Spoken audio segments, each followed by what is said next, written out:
Welcome to today's edition of the Big Ten CrossCourt Cast here on the Cracked Racquets YouTube channel. This is your host, Perry Shinen, joined by the superest of super producers, Daniel Westoff. He is back with us, and we're thrilled to bring you Big Ten tennis coverage today on this additional weekend. Of course, we have a ton of exciting men's and women's college tennis matches to bring you on the final weekend. Rather, final day. It's Sunday, final day before the conference tournaments, and then, of course, before the NCAA tournaments in May. So let's get into it. We're going to start with Ohio State and Maryland women. So we'll, of course, introduce all of the doubles matches in action, and we have a ton of doubles matches to bring you today here on the Cracked Racquets YouTube channel. So let's get into it. We start here on your big screen. We see court one here at Maryland. Coley Allen and Danielle Wilson are taking on Marta Perez-Moore and Minorca Miranda. We see the Ohio State team of Danielle Wilson is at the net right now and slams that overhead right into her opponent. Doesn't seem so sorry about that one. As we see Wilson playing with Coley Allen, who is on the ad side currently, closest to our screen. Danielle Wilson is a grad transfer from the University of South Carolina, rather Southern California, the other USC. Wilson had a standout career, especially on the doubles court for the Trojans. And so now she joins the Ohio State women, who are currently ranked 9 in the nation. As we see Wilson really finding that forehand side on the back end, and that's a pattern that we'll see from Danielle Wilson a lot. Wilson really looking for that forehand, for that loose arm, and we see Coley Allen picks that one up at the net. So the Buckeyes take a 2-love lead here on court number one. Marta Perez-Moore, also a grad transfer from the two-time back-to-back NCAA team champions University of Texas. Marta Perez-Moore joins this Maryland program after contributing to the team, helping lead the Longhorns to those back-to-back team titles. As we see Perez-Moore to serve.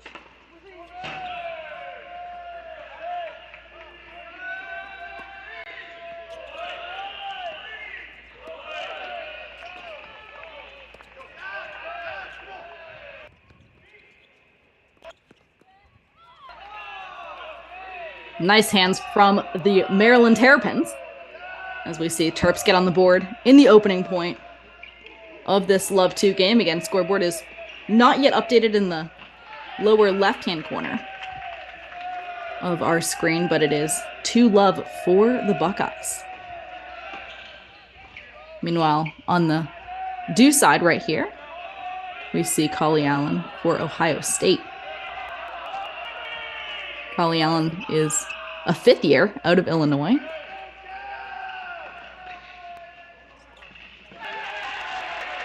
She was number 96 in the ITA rankings her freshman season, and at the end of this past fall, she was ranked 116 in the country. So Coley Allen has been ranked consistently throughout her career at Ohio State. She was starting this whole year ranked number 32 on the doubles court.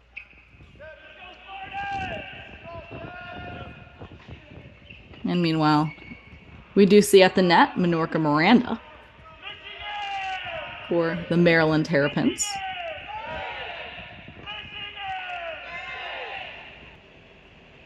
Miranda is a junior out of Boca Raton, Florida.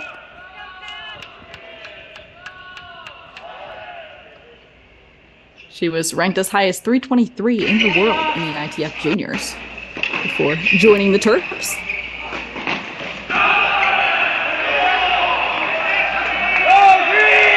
And Miranda says she eats the same foods and ties the same left shoe before playing matches. So.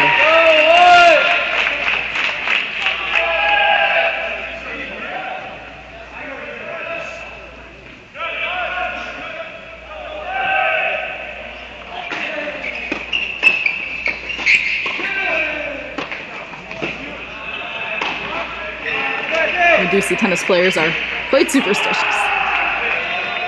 As Coley Allen picks that one up at the net.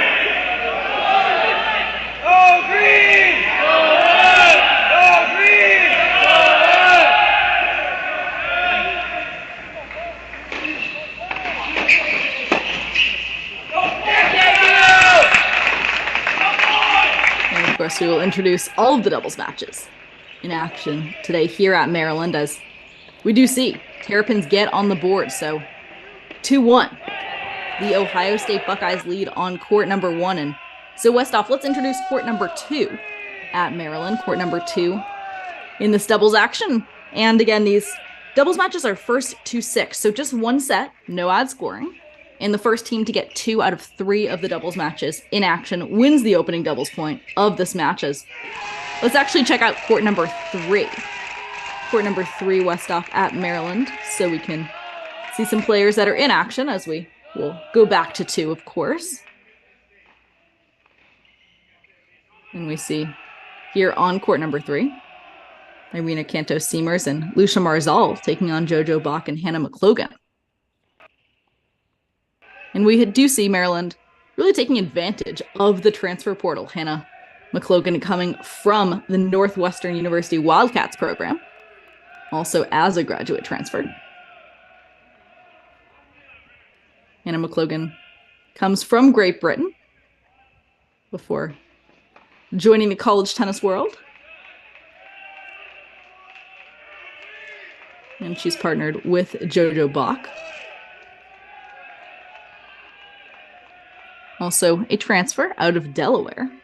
She is still an undergraduate. She was named to the All-CAA second team in both singles and doubles her first 2 seasons at Delaware. She went undefeated at the number 2 spot on the doubles court when she was playing with the Blue Hens.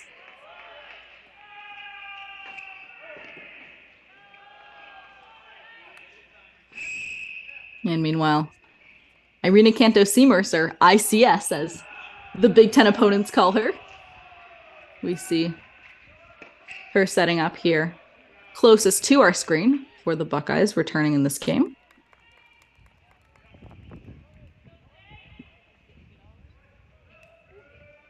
Irina Cantos-Seamers is a senior out of Belgium. She was an All-American on the singles court in 2021, only the 6th Buckeye to earn All-America status and 4th Buckeye to be a singles All-American. As we see this Ohio State program on the rise, again, 9 in the nation this year. Looking at the Ohio State Bucks as a whole, these ladies are 17-6 overall, 9-1 in Big Ten play, with, of course, their only loss coming to the Big Ten regular season champions in Michigan.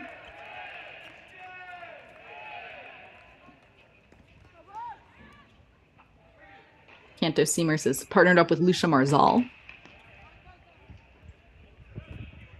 Marzal, a senior out of Valencia, Spain.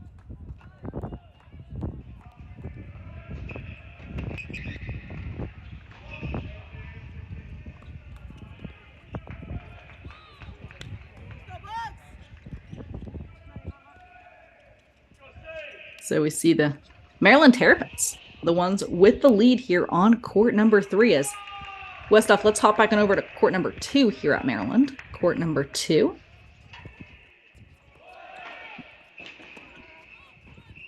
As we see Isabel Boulais and Shelly Berezniak for Ohio State, taking on the only duo that is ranked today on all 3 courts, number 69, Selma Kadar and Mary Brumfield.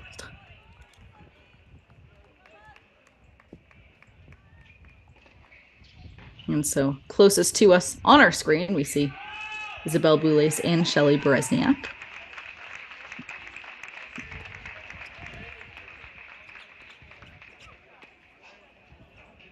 And Isabel Boulais is a graduate student for the Buckeyes. She was the 2019 Big Ten Freshman of the Year.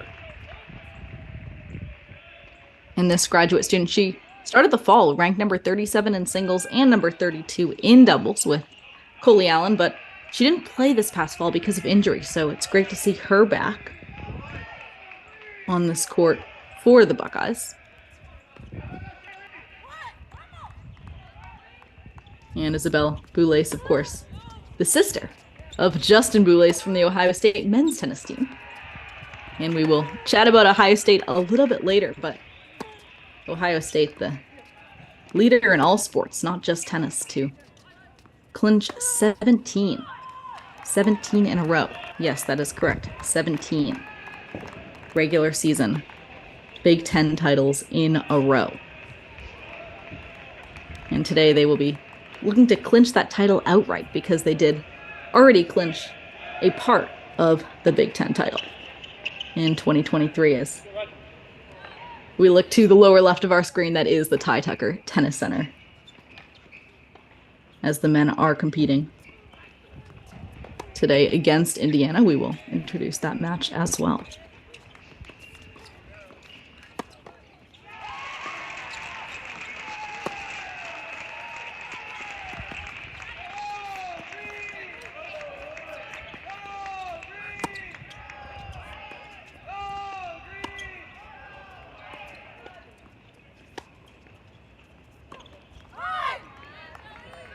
Ohio State is through on that point. As we look at Selma Kadar and Mary Brumfield. Kadar and Brumfield currently trail 2-1 here against the Buckeyes.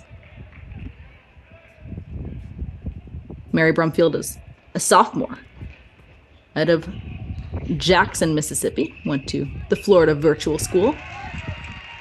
And she joined the Terps as a 5-star recruit. She was ranked as high as number 41 in the class of 2021. She was number 12 out of the state of Florida, which is very good considering that Florida is a hub of junior tennis. Florida, California, and Texas are probably the 3 biggest that come to mind offhand for just a hub of juniors that are training and looking to both go to college and sometimes go pro right out of high school. As we do see the Buckeyes take a 3-1 lead here on court number 2. And so that's the doubles that's going on at Maryland. And we have so many matches to bring you today that we're going to actually hop on over now to Ohio State. So Westhoff, let's actually make Ohio State our big box here as we look at this men's Buckeyes program. And we already do have a match that has been completed in Ohio State. So again, Ohio State has already set the record in capturing a piece of the 17th in a row regular season Big Ten title, but today they look to clinch it outright. As we see, Ohio State just needs one more of these doubles matches to clinch the doubles point against the Indiana Hoosiers. Indiana is 12-13 overall. They have only won one match in conference play. They are currently 1-7. So this would be an absolutely huge upset, historic upset. In context, of course, Ohio State is undefeated in the Big Ten. So that was a 19-minute doubles match that did finish up as we see Cash and Boulais are now just 1 point away. It is match point. Westhoff, can we see that match point graphic? This is the quickest introduction to a doubles point that I've ever seen. As Ohio State is absolutely dominating here at home. Our introduction to Cash and Boulais is that they have a match point. Match point here on court number 2. Match point for this match and to clinch the doubles point for the Bucks. And not yet. We play on. Which, of course, gives me time to tell you a little bit more about Cash and Boulais. Looking at Robert Cash, a senior out of New Albany, Ohio. He was an ITA doubles All-American in both 2020 and 2022. He was a team captain his junior year, which was last season, and he finished the year ranked as part of the number 1 doubles team in the nation.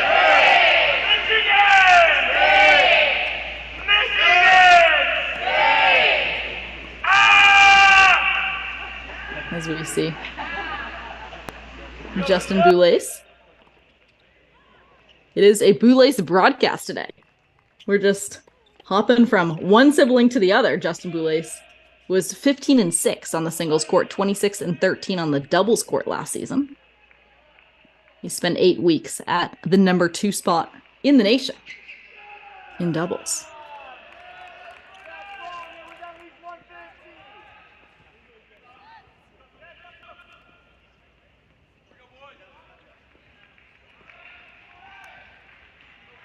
As we see this Indiana team doing everything they can to stay in it, but it seems to me that we have another match point. So Westhoff, could we see that match point graphic? Or rather, 30-15, we saw the score update. Never mind, we can take that away, as we do see Ohio State. That is correct, is down 15-30 here.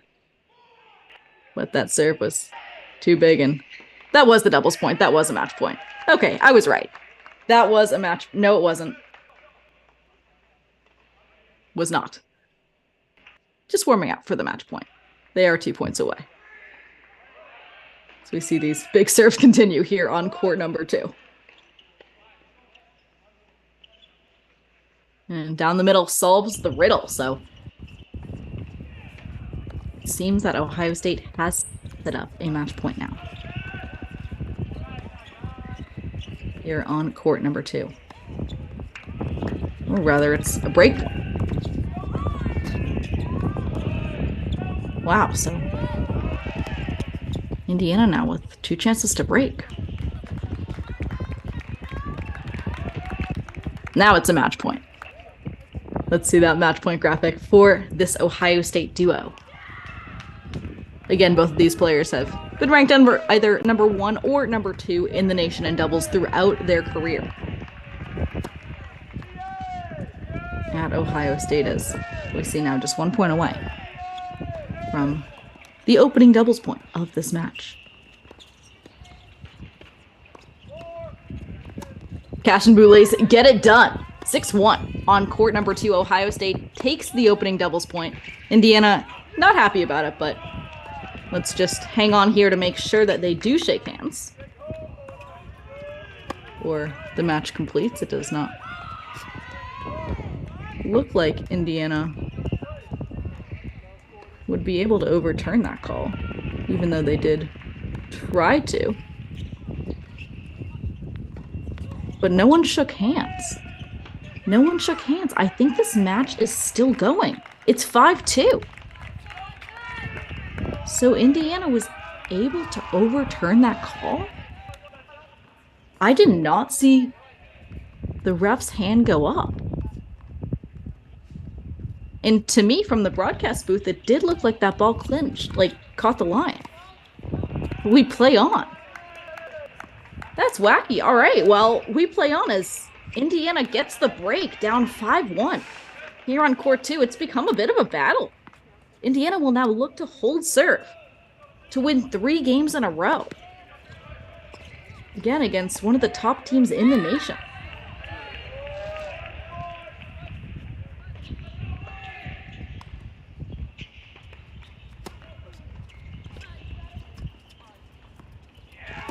Indiana takes the opening point.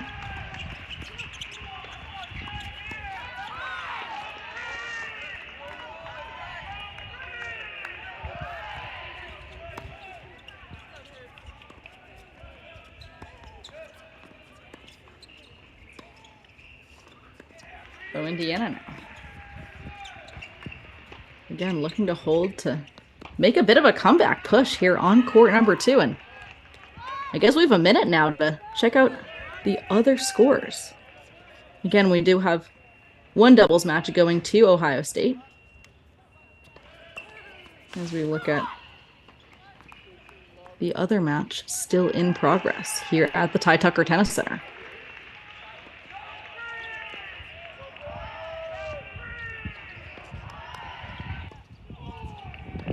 Okay, so Buckeyes do go up 30-15 here, but the other court is close.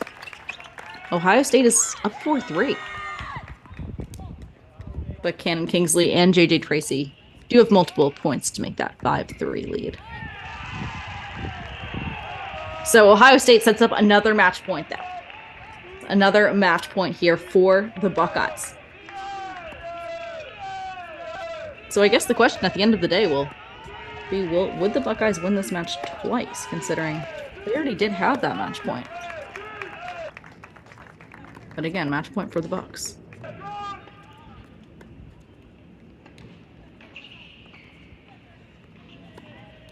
Indiana stays in it.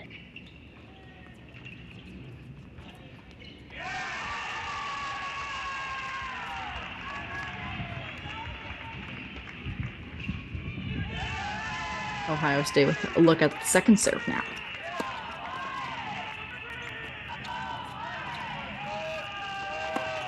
So that is match for real. As we just make sure that these players do shake hands, they do. That is 6-2 for Cash and Goulet's. Doubles point is clinched for the Ohio State Buckeyes. Again, they're the Big Ten champions now today. Can they be the Big Ten outright champions, as they did clinch a part of the title, the 17th in a row, that is, for the Ohio State Buckeyes here at the Ty Tucker Tennis Center. And meanwhile, we switch over to this Michigan State Northwestern battle. So we check out the Spartans and Wildcats that are battling here at Michigan State. As we see, Northwestern does have a 4-3 and 5-3 lead on courts 2 and 1, and then on court 3, Michigan State does have a 4-3 lead. So we do start here at court 3 in Westhoff. Let's actually go to number 1 doubles if we can. Number 1 doubles here at Michigan State. So we do see number 61 ranked Stephen Foreman and Simon Brathholmer up 5-3 against Ozan Barris and Anthony Perro from Michigan State.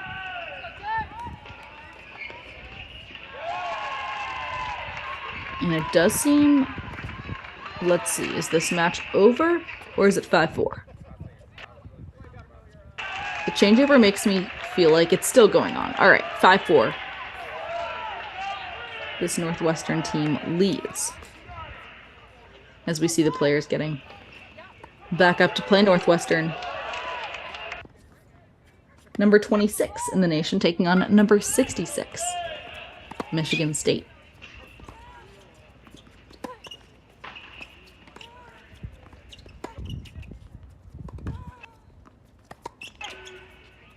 You see some interesting numbers on the back of the jerseys here for this Michigan State team.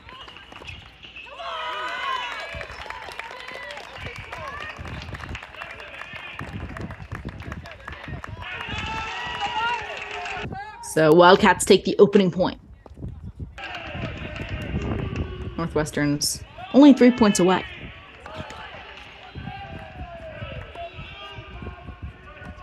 As we see this number 61 ranked duo, Stephen Foreman and Simon Brathholm, on the far side of our screen. And it is neat to see some numbers on the back of these Michigan State jerseys.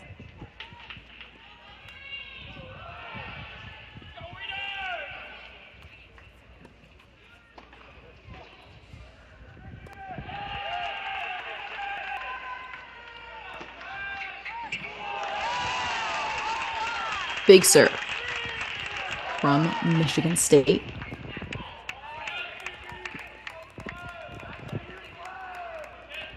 Meanwhile, Stephen Foreman is a graduate student out of Troy, Michigan. So he is playing in his home state against a Big Ten opponent. Foreman is partnered up with Brathholm. Simon Brathholm is also a graduate student out of Oslo, Norway. As we see, Wildcats are able to dip that one low. Meanwhile, on the number 3 doubles court here at Michigan State, it's now 4-all. So Cats have the advantage, up 5-4 and 4-3 on courts 1 and 2. We're tied at 4 on court number 3.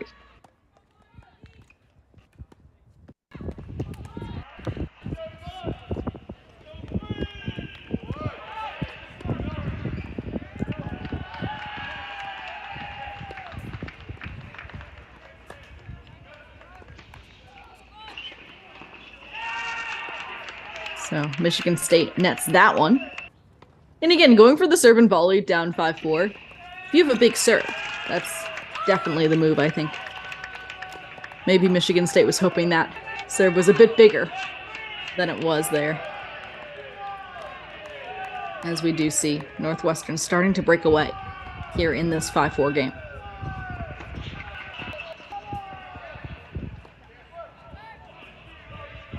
So second serve now for Michigan State.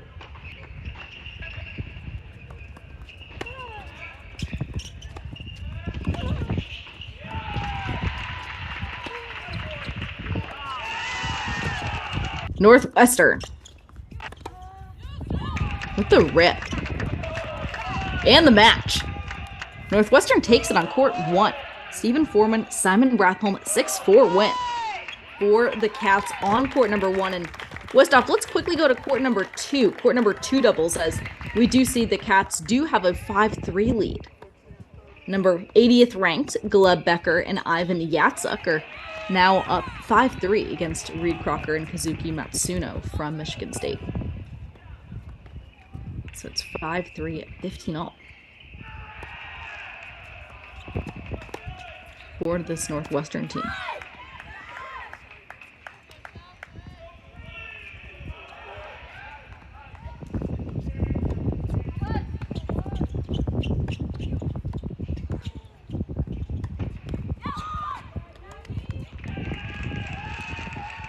Meanwhile, that return sails wide, so Michigan State now up 30-15.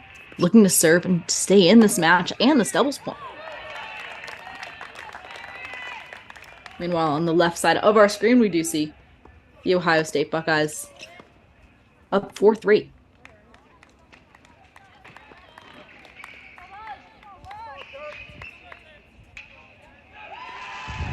So we play on court number 2.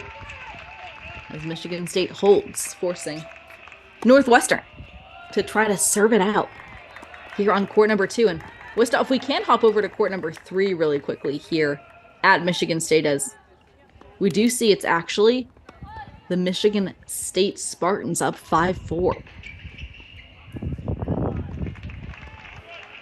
against the Cats here on court number 3.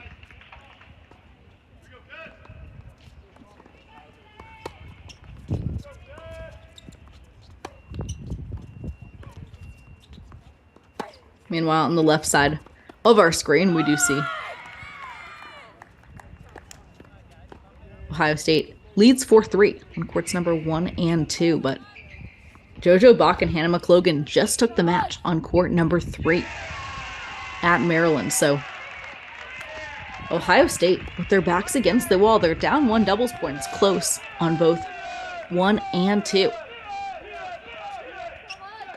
As we see here, Boulais and Bresniak do extend that lead to 5-3. Meanwhile, Northwestern setting up for a match point.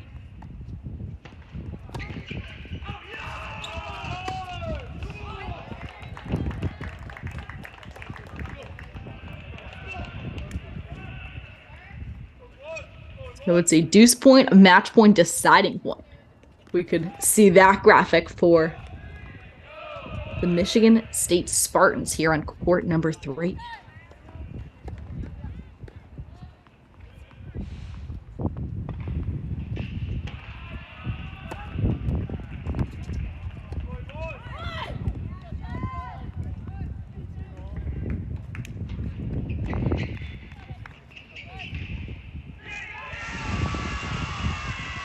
And that is a Bryan Brothers chest bump here on court number 3 as Michigan State gets it done, forcing a deciding match on court number 2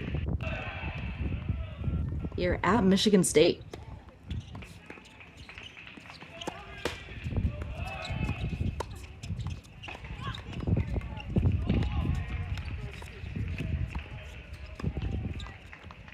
And that's match. So Northwestern does take the doubles point 6-4 in the deciding match here on court number 2. So Northwestern, ranked 26th in the nation, takes the opening doubles point over number 66 ranked Michigan State. And we do see Ohio State on the left side of our screen up 5-3. Boulais and Berezniak.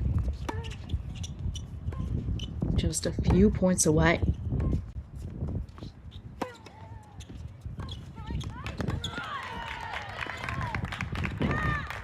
As Ohio State is caught moving a bit too early there at the net.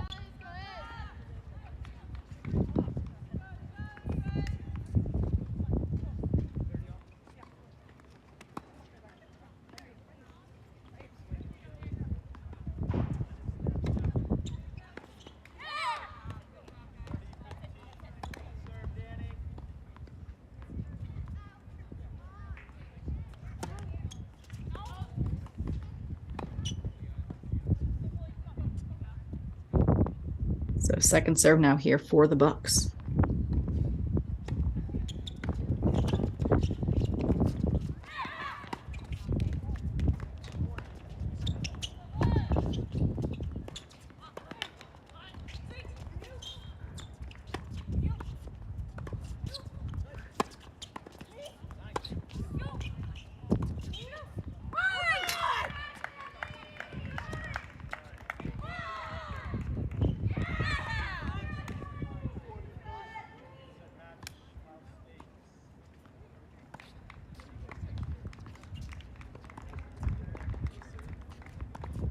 Meanwhile, we do have a question in the YouTube chat from Caleb Getz. Is UNC still going to be the overall / number 1 seed in the NCAA tournament? And that's a great question, Caleb. And that is TBD, as we do see UNC does drop a 4-1 decision today to NC State for the ACC regular season battle. And of course, that was a huge win there for Ohio State. Meanwhile, here on court number 2, as Boulais and Berezniak get it done for the Buckeyes, clinching the doubles point for Ohio State. So Ohio State goes up 1-0 against the Maryland Terrapins. And meanwhile, to answer more of that question, Caleb, UNC should be, but might not be anymore ranked number 1 in the nation. Again, UNC was undefeated to be undefeated. So meanwhile, UNC and the Texas A&M Aggies both have 1 loss on the year now. Of course, that loss for UNC again, a 4-1 decision. And Diana Schneider, ranked 87 in the world in the WTA, takes down number 1 ranked Fiona Crawley today, 6-2, 6-1. And Crawley, of course, was ranked number 1 in the ITA singles rankings. But we will have to see how that affects UNC's overall seed heading into the NCAA tournament, and of course, heading into the ACC Conference Championship.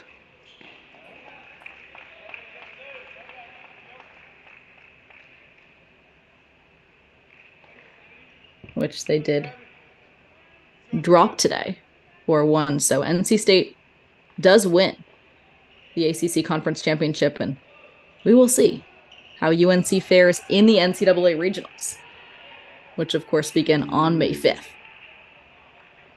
Meanwhile, we start these singles matches here at the Ty Tucker Tennis Center. We start with Justin Boulais serving it up for the Bucks here on court number 1.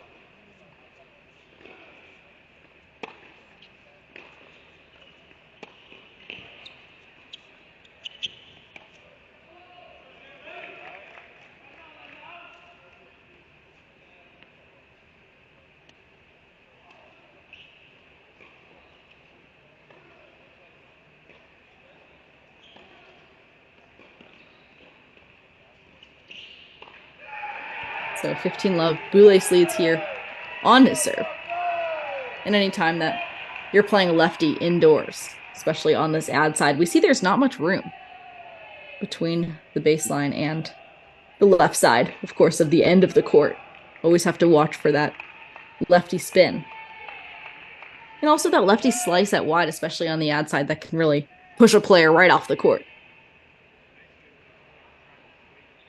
As we see Fletchall here setting up to return.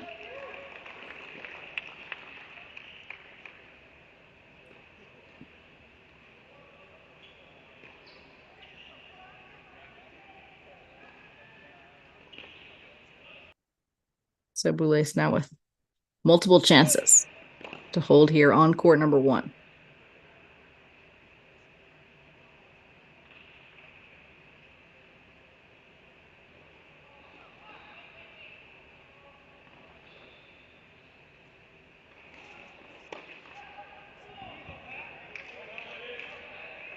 So Indiana Hoosiers have only won 1 overall match so far in the Big Ten. So far, not going too well for Indiana today against Ohio State, who won about 25-minute doubles point against the Hoosiers. But again, anything can happen in singles. And that is why we bring you all of this college tennis action here on Cracked Racquets. Again, this is Perry Shinen, joined by super producer Daniel Westoff. As we've had conference tennis for you all spring. Big Ten, SEC, and ACC coverage. And we even have a little bit of Ivy League action going on today, as well as Harvard women take on Princeton. Princeton, of course, did already clinch the Ivy League title for 2023.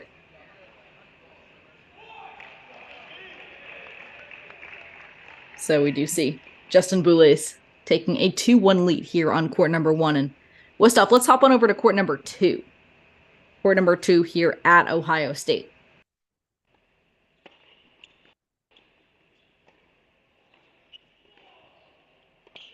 As we see, Cannon Kingsley does take the opening game here against Sam Landau.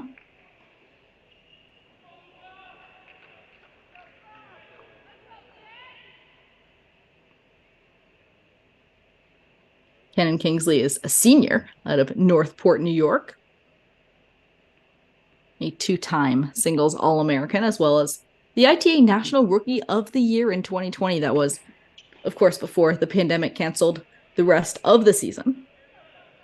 But he was named the Rookie of the Year, as well as the Midwest Region Rookie of the Year. And we do see Cannon Kingsley, prior to Ohio State, was the number 1 player in the nation in the USTA junior rankings, number 2 recruit in his class in the class of 2019. He was ranked top 600 in the world in the ATP before committing to college.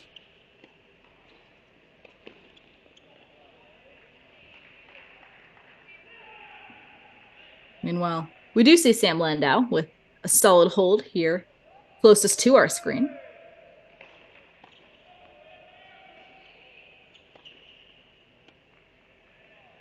Sam Landau is only a freshman out of Laurel Springs School out of California. Hails from LA. Landau was a 5-star recruit in juniors, ranked as high as number 11 in the class of 2022.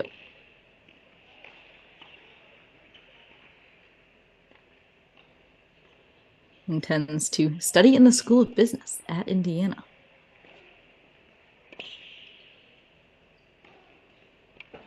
Meanwhile, that was some ripping forehands from Cannon Kingsley. And for Landau, again, we see these lefties indoors having some success in both men and women's tennis, because these lefties have a bit of an advantage, especially indoors, if they can take the ball early enough and have solid, simple ground strokes to take that ball early on that left-hand side. It can make your opponent feel very uncomfortable. Because again, they're lefty forehands that are heavy, going to most players' backhands, which are often a shot that is a player's weaker shot, hypothetically, that usually players look for their forehands. As we do see Cannon Kingsley here with a 30-love lead.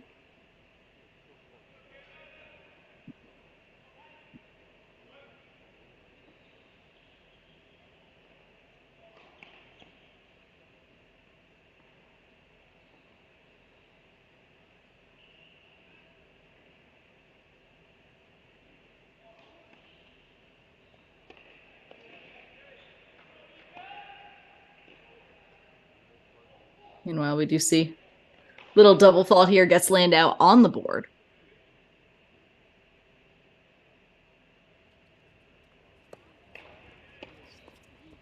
And we do see Ohio State after the Buckeyes do take the opening doubles point. Buckeye women are ranked 9 in the nation. Buckeye men ranked, of course, number 2. And so Indiana is currently not ranked in the ITA rankings for the men. And meanwhile, we do see Maryland women coming in at number 59. But we do see here on court number 1, Irina Cantos-Seamers starting her match against Marta Perez-Moore. Again, Perez-Moore coming into Maryland and really raising the level of the program. Perez-Moore was part of that 2-time back-to-back NCAA team championship winning team at Texas. And Irina Cantos-Seamers has always been at Ohio State. She's number 18 in the nation.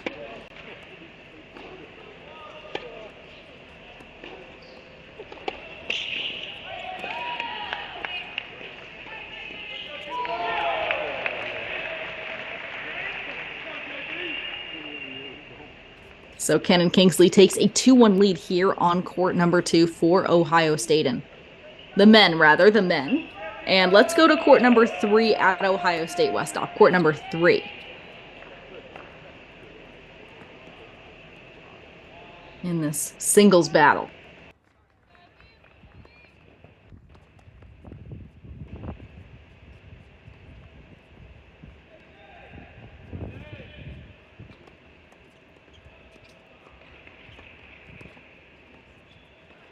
And looking at the Ohio State men, of course, who have already set that record in capturing the Big Ten tennis title. But they have extended that streak to 17 seasons now. That was dating back to 2006. And you know who had the last conference record of 16 straight was the University of Michigan. That was from 1968 to 1983.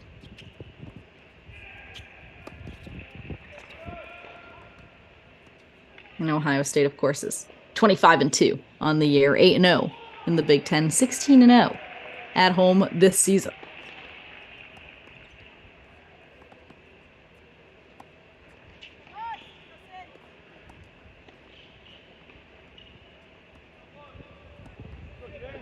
So, Ohio State's J.J. Tracy in action here on court number 3.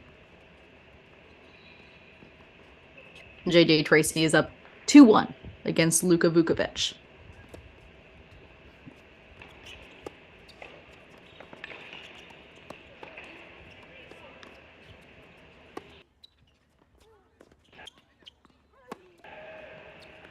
For the Buckeyes, looking at J.J. Tracy. A junior out of Powell, Ohio. Was a player in the Smith Stearns Academy. Before joining the college tennis ranks, he was a 2022 All-American on the singles court, as well as the 2021 Big Ten Freshman of the Year.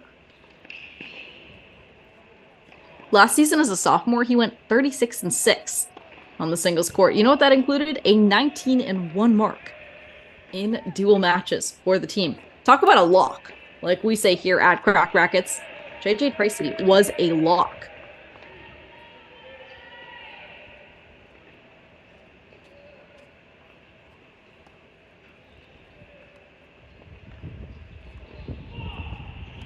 Meanwhile, looking at Luka Vukovic.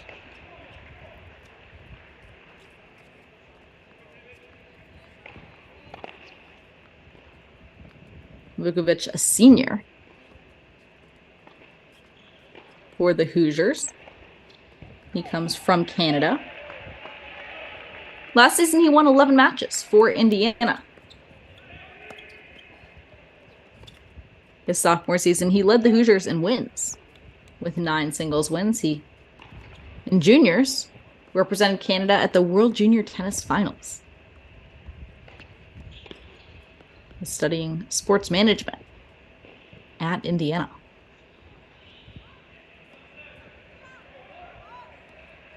As we see J.J. Tracy, multiple chances to make this a 3-1 advantage in the first set, get a big break here against Vukovic. And he does. JJ Tracy up 3-1. Here now on court number 3 in Westop. Let's go to court number 4. Court number 4 at Ohio State. So we'll introduce all the singles matches in action on the right side of our screen. And then we'll introduce all the singles matches that we can with our cameras that are turned on here at Maryland.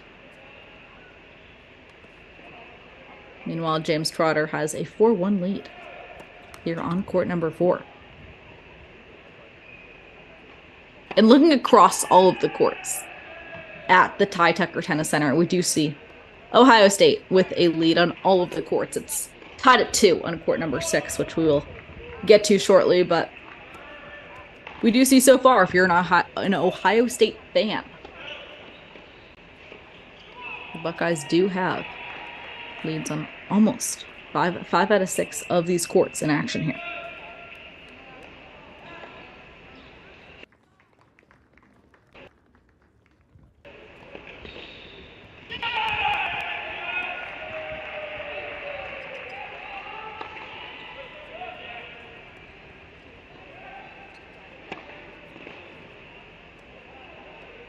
So James Trotter with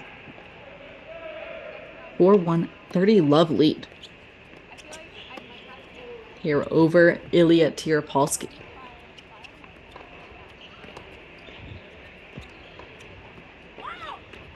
James Trotter is a redshirt senior out of Japan.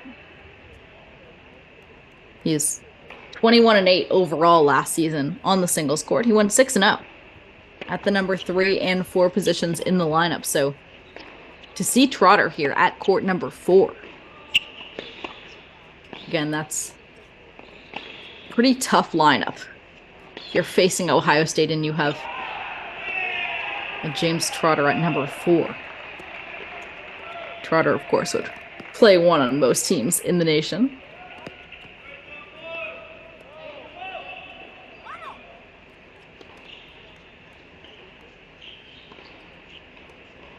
James Trotter qualified for both singles and doubles back in 2017 at the Wimbledon Junior Championships.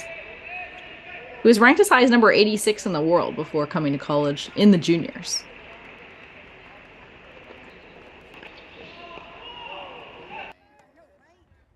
And James Trotter last season went 14-4 in dual team matches.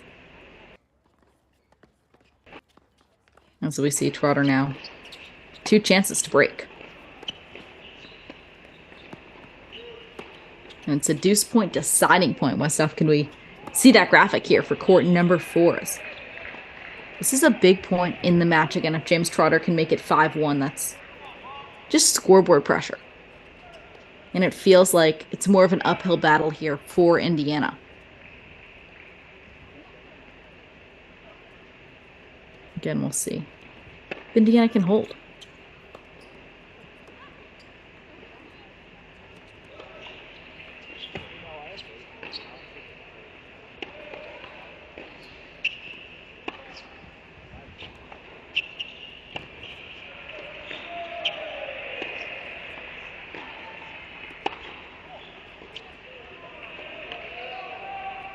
And Ilya Tierpolsky, solid from the baseline to make it 4-2.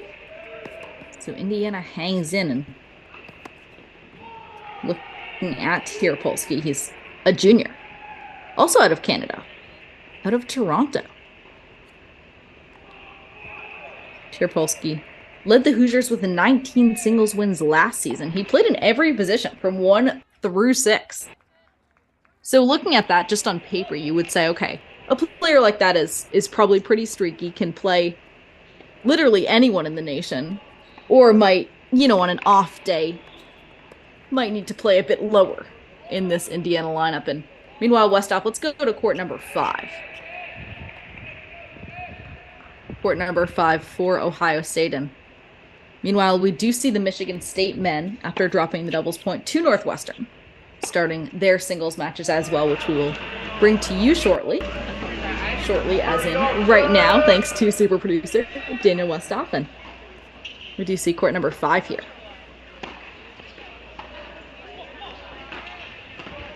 Ohio State with the 3-1 advantage. as Robert Cash takes on Jager Saylor.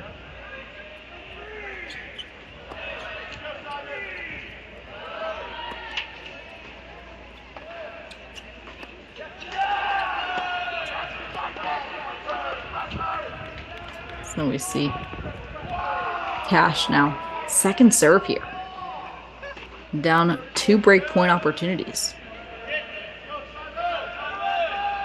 here on court number 5.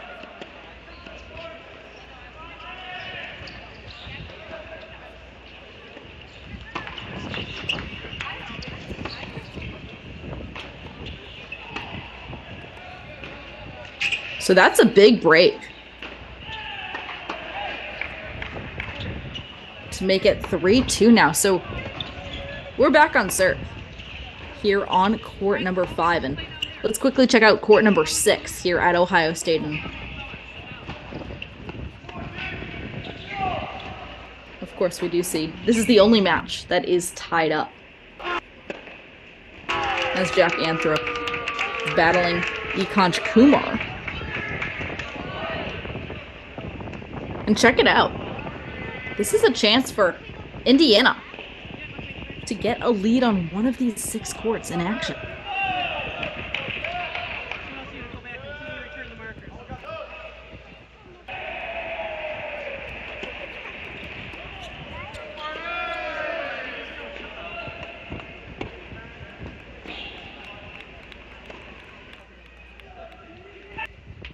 So Ohio State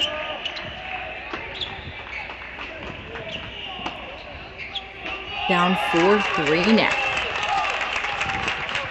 So Indiana has 1 lead.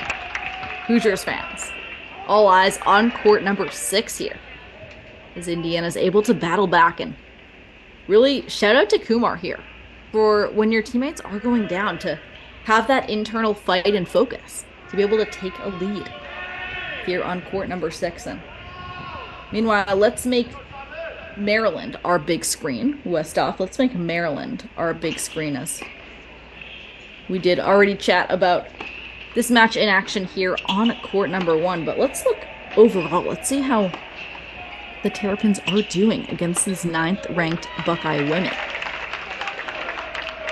We do see we're early on in these sets. So Westhoff, let's actually go to court number 2. Court number 2 if possible. At Maryland, as we see Maryland's Minorca Miranda is up 2-1 against number 36 ranked Sydney Ratliff from Ohio State.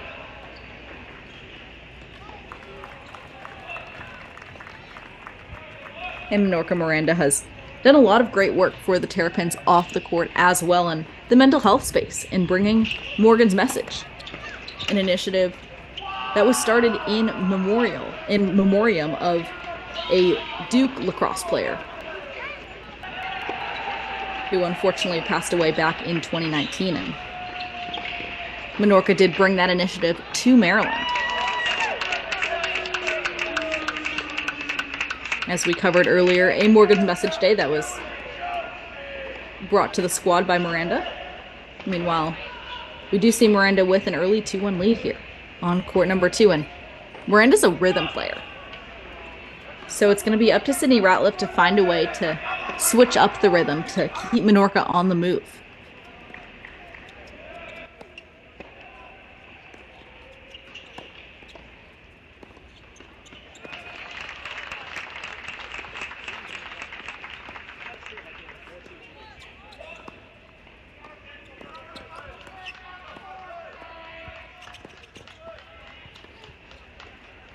So Miranda now with a look at this second serve. And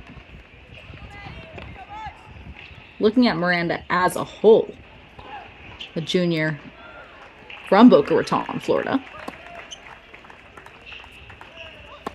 Minorca Miranda was ranked as high as 323 in the world in juniors. She's fluent in English and Spanish.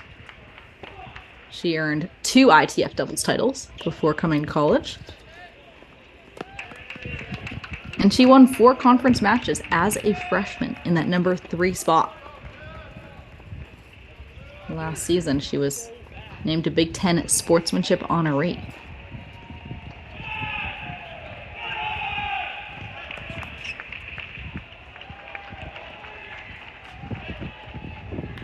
Meanwhile, Miranda is taking on number 36, Sydney Ratliff. Sydney Ratliff is a sophomore out of Columbus, Ohio.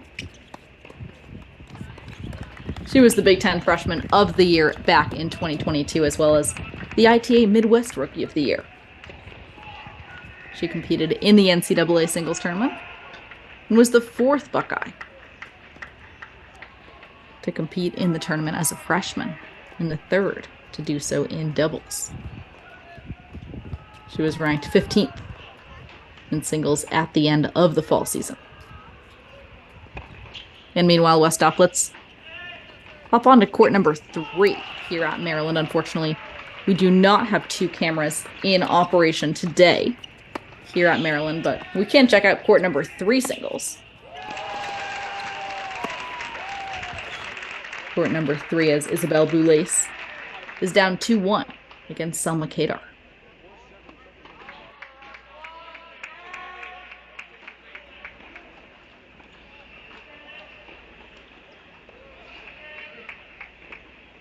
And it seems that we may have lost the camera on 3 as well, unfortunately. So, Westhoff, if we have court number 5, that seems like the last match, unfortunately, that we can introduce at the moment that does have its camera on.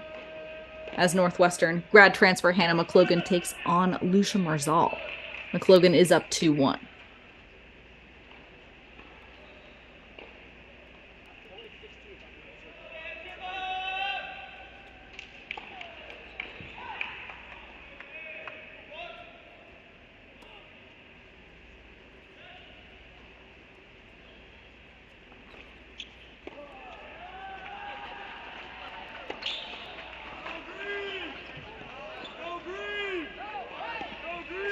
So Ohio State's Lucia Marzal keeps on battling here at court number 5. As for Ohio State, looking at Lucia Marzal, senior out of Valencia, Spain.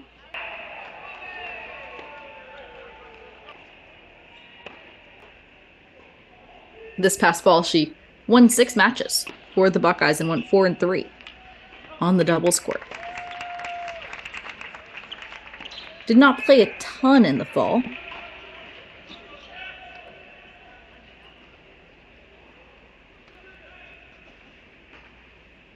But we did see Lucia Marzal, of course, originally commit and play for the University of Miami. She transferred to Ohio State in January 2020.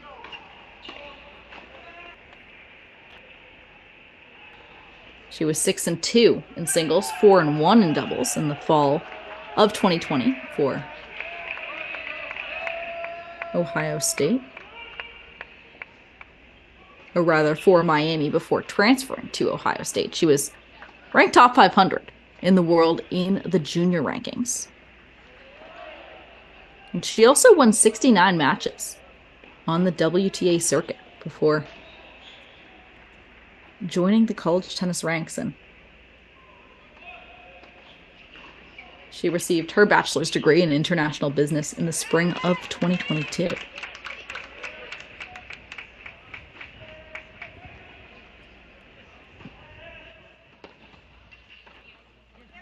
And Lucia Marzal, of course, playing the grad transfer from Northwestern in Hannah McLogan.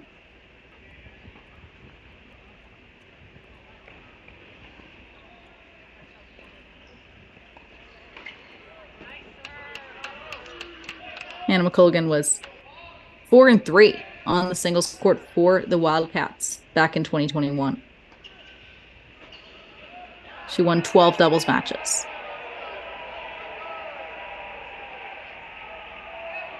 For the Wildcats, including both of her doubles matches in the NCAA tournament with her partner, Caroline Pozo.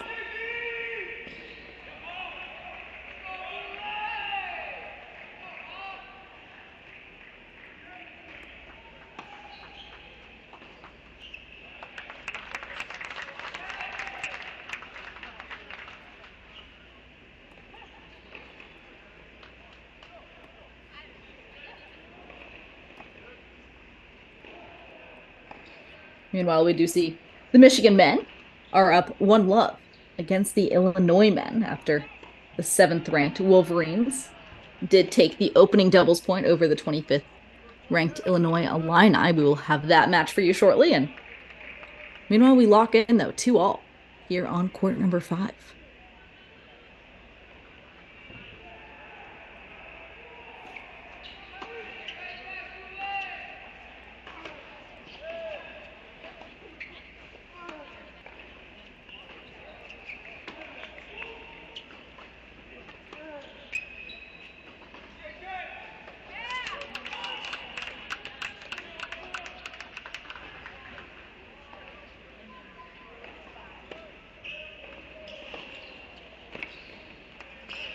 McLogan with that nice lefty serve. And we do see these players battling outside, so that does slow down the power of that lefty slice out wide a little bit, especially when outdoors you have a bit more room to play with on the ad side. So you don't have to worry about being crushed into the side of the court like some lefties are able to do on that opening lefty serve. As Marzal able to grind it out, take a 3-2 lead here on court number 5. And meanwhile, we bring you the University of Michigan men taking on the Illinois men again. Michigan ranked 7th in the nation. Illinois ranked number 25.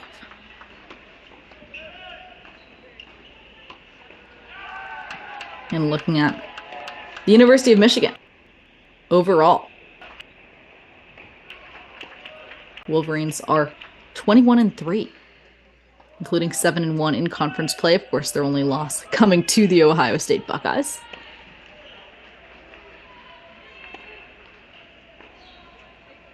And so we do see Michigan takes the opening doubles point.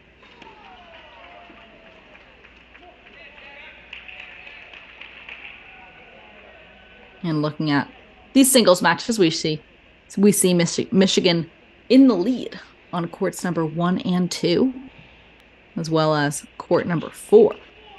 So Westhoff, let's actually start at court number 4, where Nino Ehrenschneider has a 4-1 lead over William Rose. Ehrenschneider for the University of Michigan, and we do see these Wolverines playing indoors.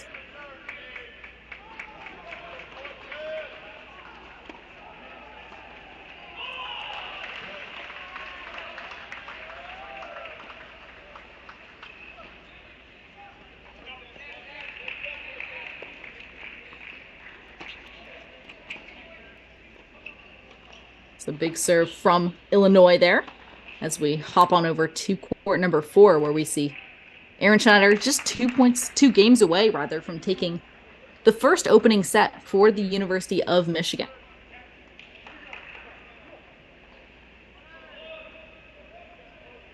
Ehrenschneider is a junior out of Berlin, Germany.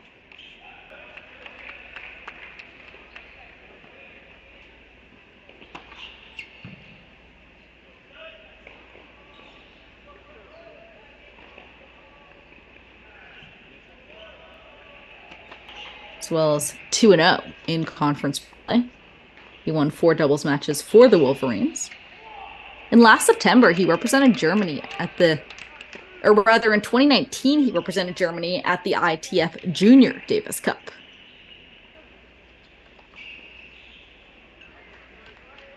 He won 2 ITF Junior titles that year as well.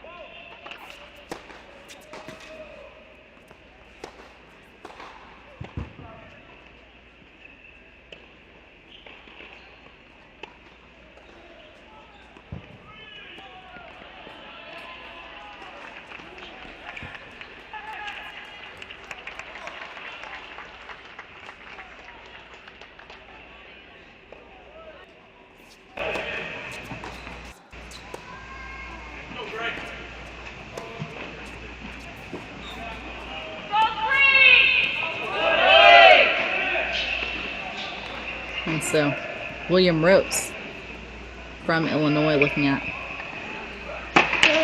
this Illini.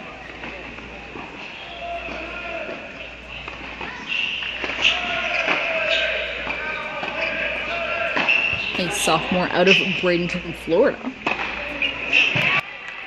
Was a graduate of the Florida Virtual School.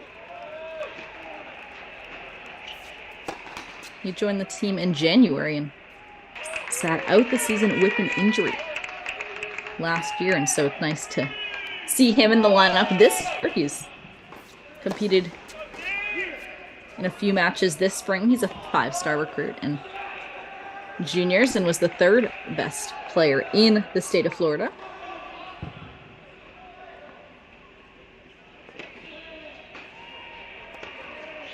And he lists his goals as playing professional tennis.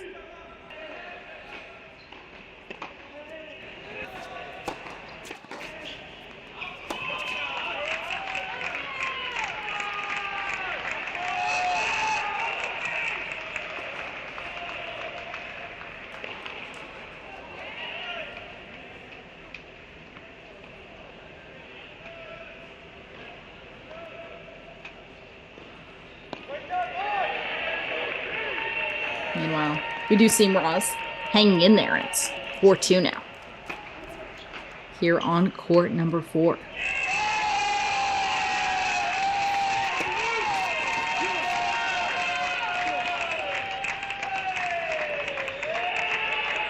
And again, looking at the alumni community of the Illinois men's tennis program, it is crazy how many Illinois men's tennis alums are on tour doing quite well.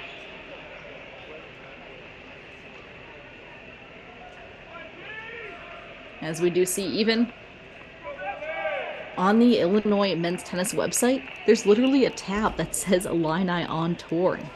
It's quite a long list, of course, including pros like formerly retired, or rather recently retired, Kevin Anderson. And we have Rajiv Ram.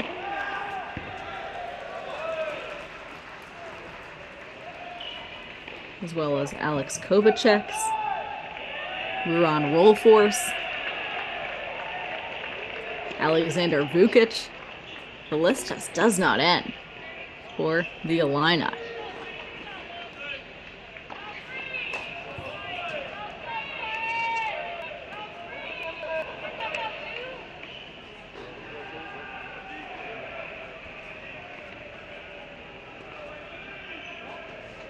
So we do see here on court number 4.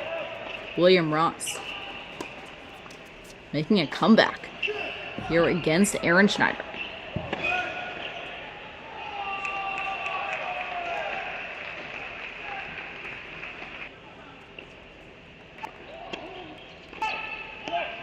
And we do see the Illini coaching in the back of the court, which of course is part of what makes college tennis so great, is that coaches can coach you whenever they want, without penalty. And that is, of course, sometimes done on the professional tour as well, but no worries with that, as we do.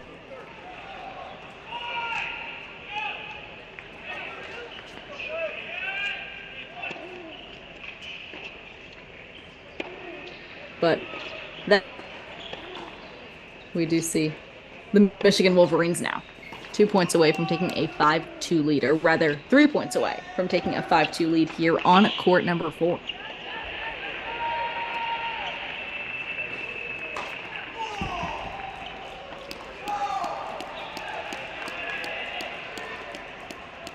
So a big serve from Nino Aaron Schneider.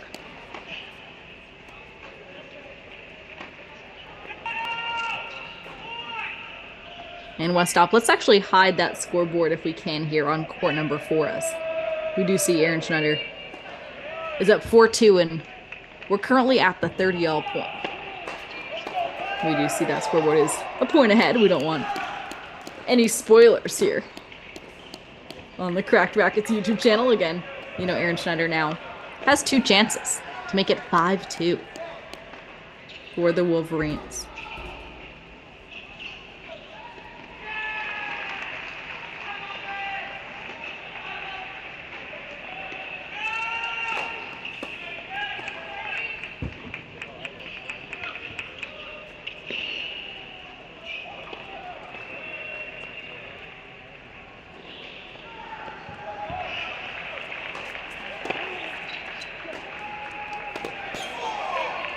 So Aaron Schneider up 5-2 now. 5-2 for the Wolverines here on court number 4. In Westhoff at Michigan. Let's head to court number 5 because we do see actually Illinois has a 4-2 lead on court number 5. So looking at all of the Michigan men, they are ahead or tied on all courts except for number 5. So let's check it out. As Gavin Young trails 4-2 to Oliver Okonkwo.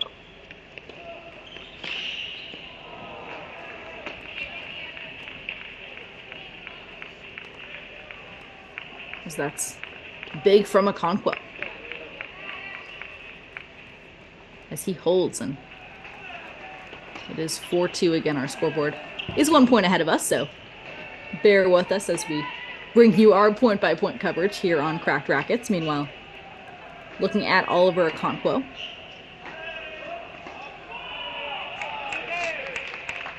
The graduate student out of Maidenhead, Berkshire.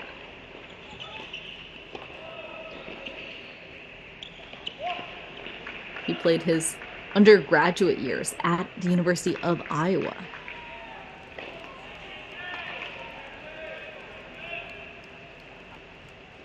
He didn't play last season because of injury, but in 2021, he qualified for the NCAA doubles tournament with his partner, Will Davies, becoming only the 7th doubles team at Iowa in the first in 32 seasons to compete at the NCAA championships.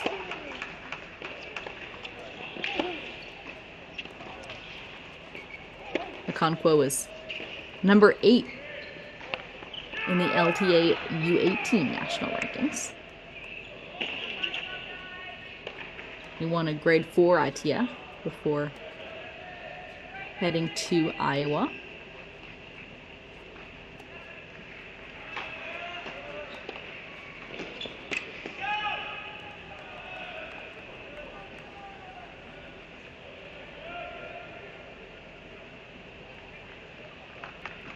So we do see Okonkwo does have that 4-2 lead, but Gavin Young's hanging in. A vital service game here for Young if he wants to stay in this match.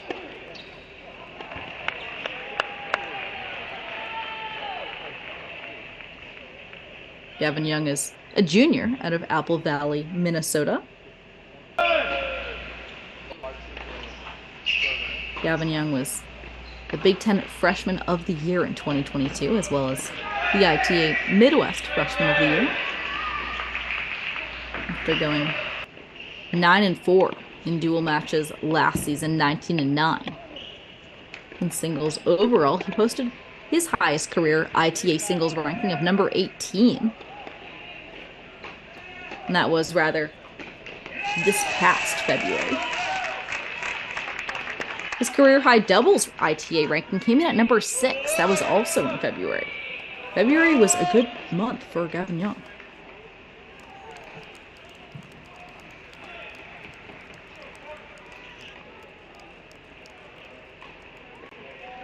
So 4-2, Okonkwo leads. And again, Gavin Young really has to hold in this game to stay in the overall set.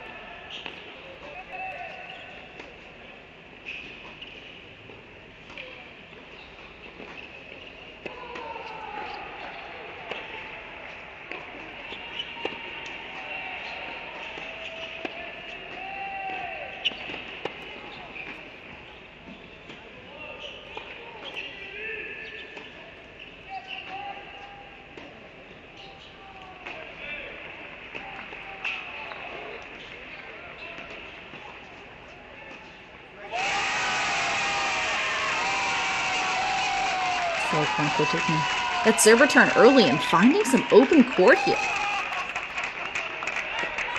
That's a big point from Okonkwo, as he steps in and is now only 2 points away from a 5-2 lead here on court number 5 in Westhoff. If we could get rid of that scoreboard, as Okonkwo now makes this 30 all. looking for a huge break over the Wolverines here on court number 5.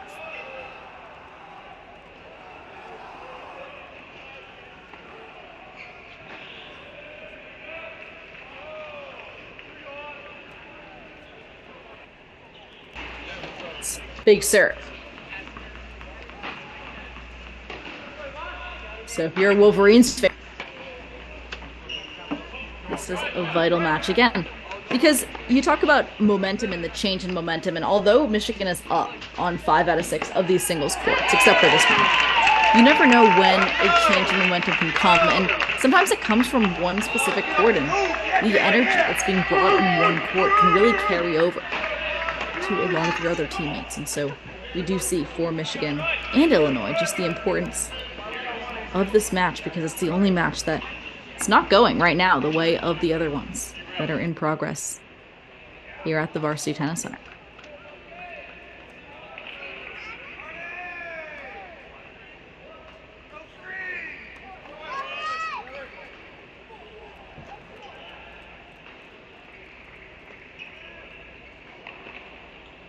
And so that is game. And so 4-3.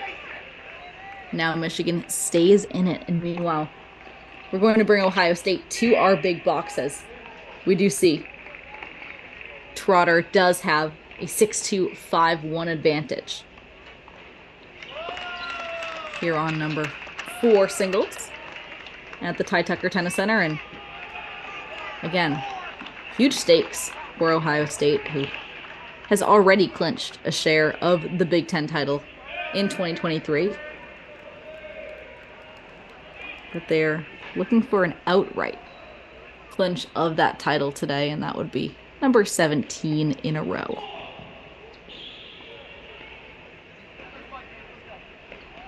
Big serve there from James Trotter.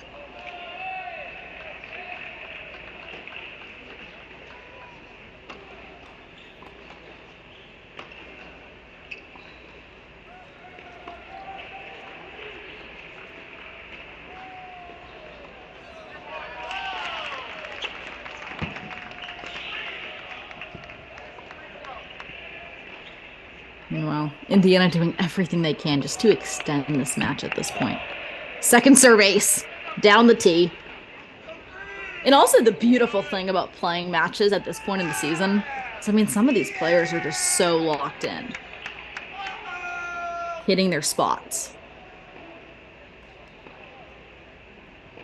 There is not much rust left on the ball at this point in the season, as we see match point here for James Trotter.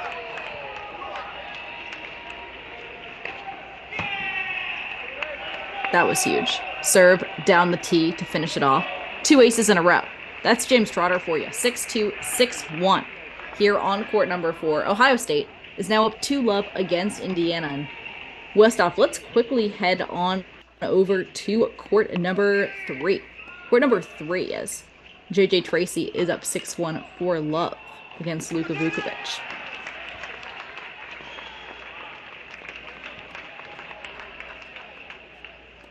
So we are just 1 point away from a 5-love lead here on court number 3 for the Buckeyes.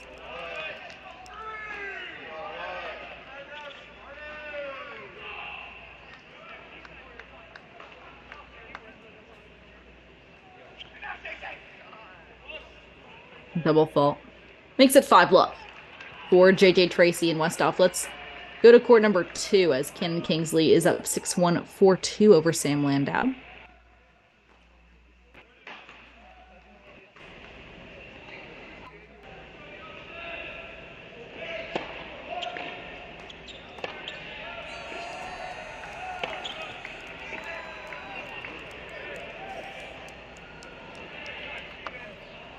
So Ken Kingsley on the far side of our court.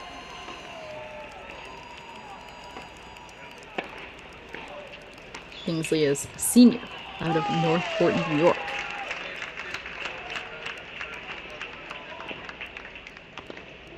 He was 2-time singles All-American so far for the Bucks, as well as the ITA National Rookie of the Year back in 2020.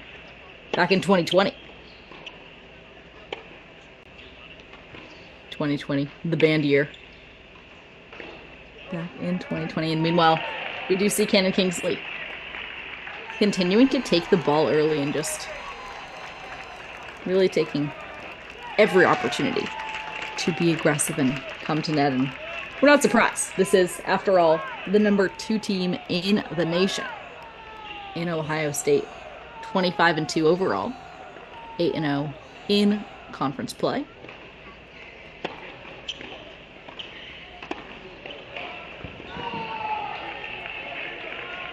So now, multiple chances for Cannon Kingsley to go up 5-2 in that second set. But meanwhile, we do see Tracy and Vukovic are back from the changeover. Tracy, of course, only 1 game away. Up 6-1, 5-love.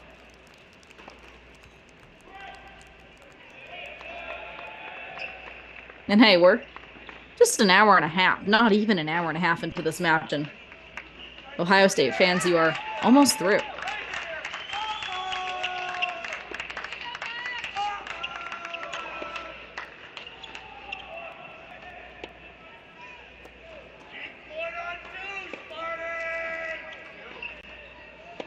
JJ Tracy on the run and a beautiful little backhand volley. Makes it 3 points away for Tracy.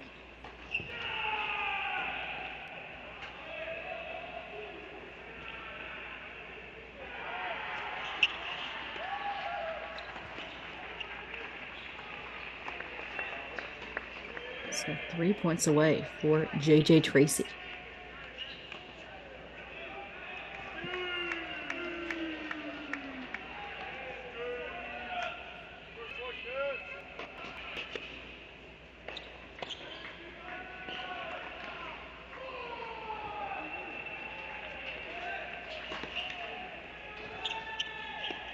Make that 2 points away. A little jumping backhand from JJ Tracy to stay on offense at this point. That is 2 jumping backhands in a row for Tracy, who sets up match point. It's match point for Tracy and the Ohio State Buckeyes, who are already up 2-love. They need 2 more. And we do see we have 2 more matches that are only 1 game away.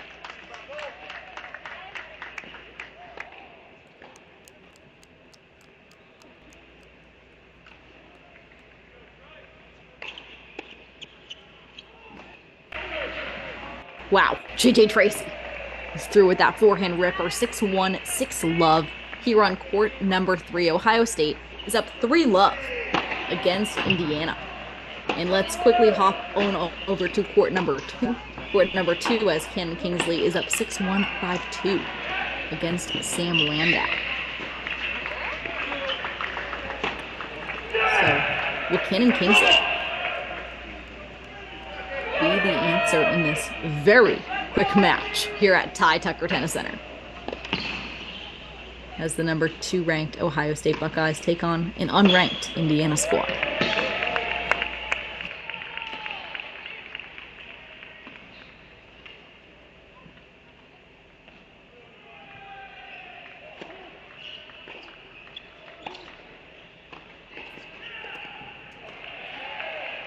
Cannon Kingsley just 3 points away.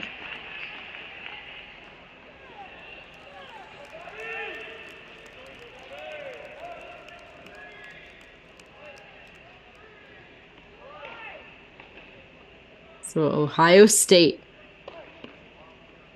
just 3 points away from clinching an outright 17th title in a row. Of course, led by legendary head coach Ty Tucker. The name of the tennis center. Pretty iconic to be playing in your own tennis center. That is a life goal, I have to say, as Cannon Kingsley is now just 2 points away.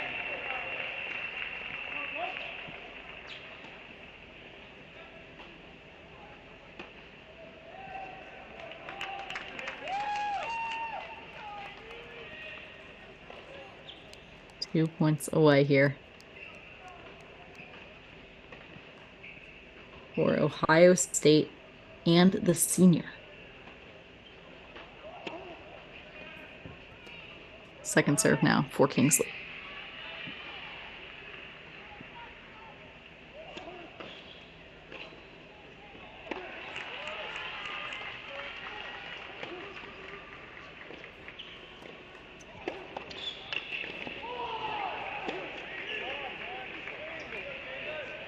So Landau hangs in.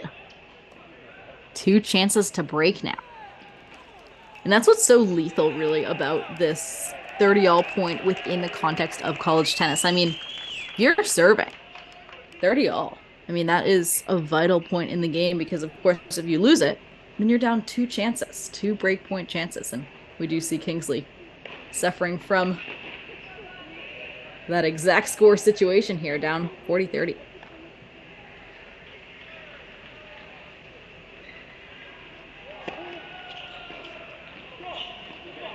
But big serve makes it match point. So Westhoff, can we see that match point graphic here on court number 2 for Cannon Kingsley and the Buckeyes?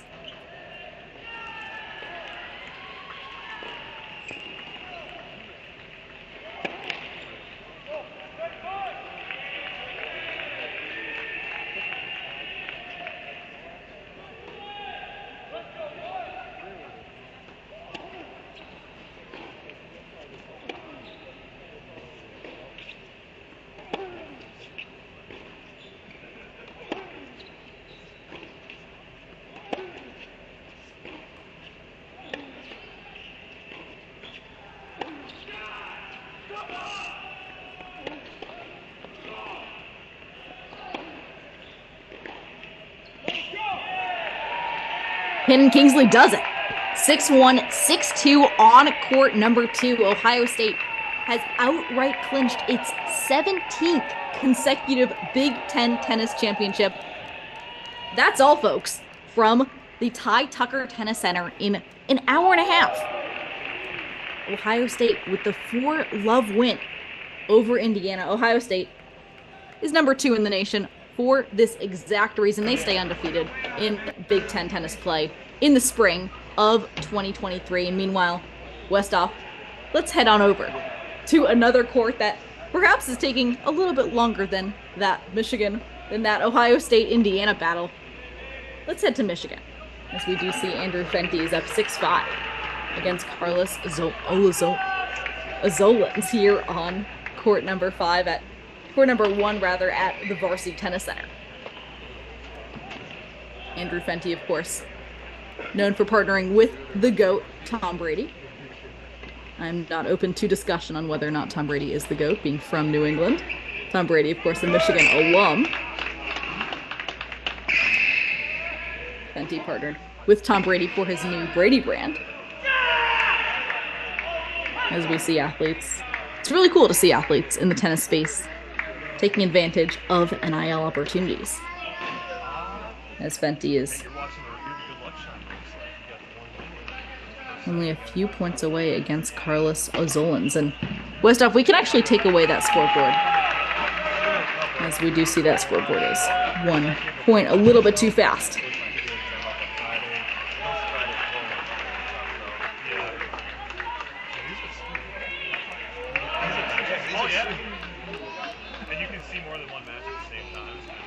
So Azolins is now up 30-15 here against Andrew Fenty on court number 1.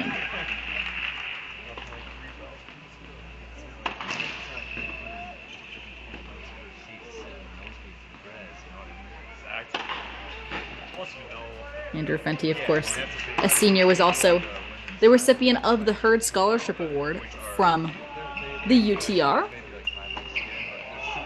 That was $100,000 for Fenty to use towards his professional aspirations as a tennis player. And Peyton Stearns, of course, received the Women's Award, also $100,000 towards her pro career. And Peyton Stearns is absolutely on fire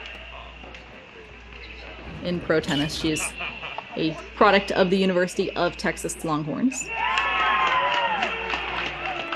And meanwhile, we see Andrew Fenty trying to send it to a tiebreak, and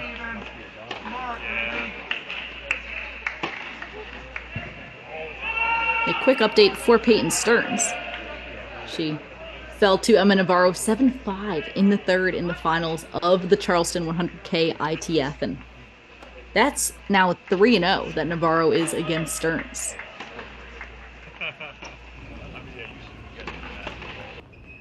On the Pro Tour.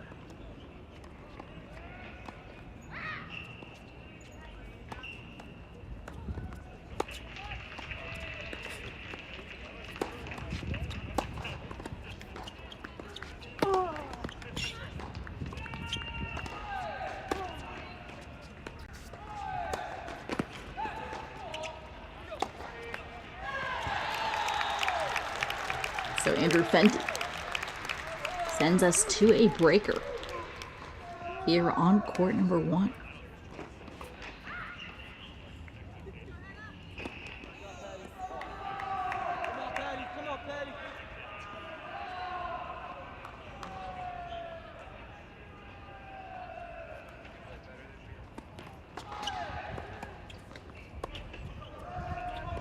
As we see both players getting ready, or rather, perhaps this is a deuce point. Deuce point deciding point. Here for the Illini on court number 1.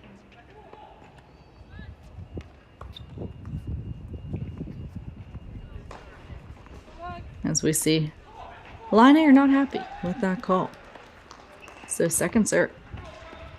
Fenty gets a look at the second serve on this deuce point deciding point, which is also a set point for the Illini, who are up 6-5 here on court number 1.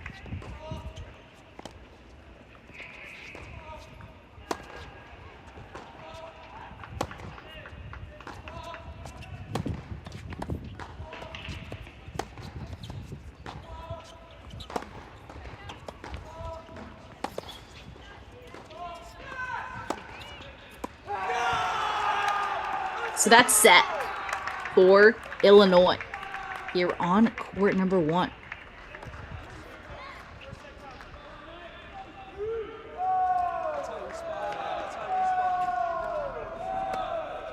Rather, our online score actually does have it at a tiebreak, so perhaps that ball sailed long. Perhaps that was long or wide. So you know what? We are going to a breaker here on court number 1. We are going to a breaker. So Carlos Azolins must have missed that ball long or wide, which again, apologies for the fuzziness of the camera. It seems as if we play on. So Fenty survives that game. And that's a huge return from Azolins, though, and amazing defense from Fenty. Andrew Fenty survives the first point as well of this tiebreak. And again, this is a point that we like to say is worth 2 points. Of course, every point in tennis is just worth 1, but with the defense that Andrew Fenty just came up with on that point, that was kind of a situational, perhaps might be worth 2 points at some point kind of situation, because the wheels on Fenty were just popping off there. So Fenty's up 1-love in this breaker.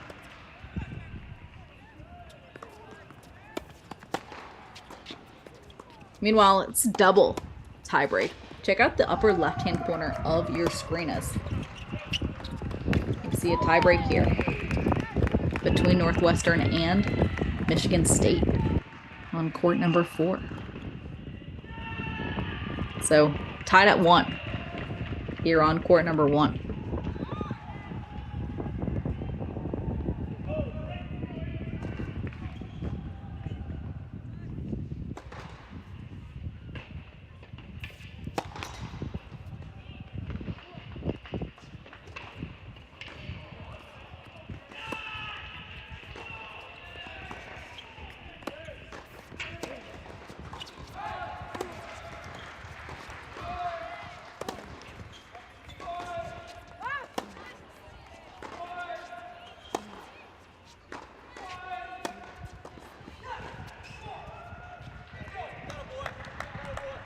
So Azolins really firing back, and shout out to Azolins for being mentally so tough after dropping that tough deuce point And of course, that was a set point in the opening set. And then dropping a tough tiebreak opening point.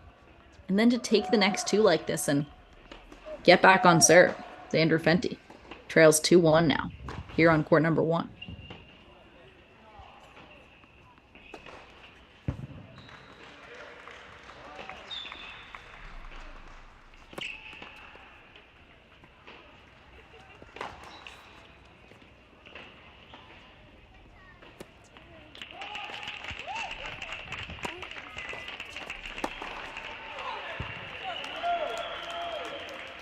So that was a rip, and hard to tell from the broadcast booth that dropped in or not. But it seems that did not, so it's 2-2 now. 2-2 here on court number 1, and looking at Carlos Zalins, a sophomore out of Latvia.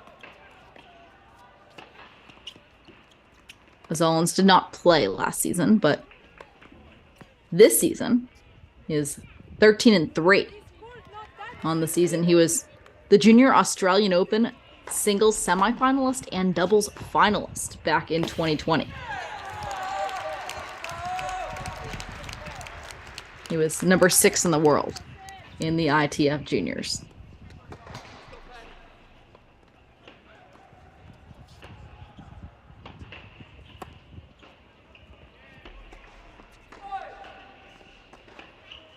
So we do see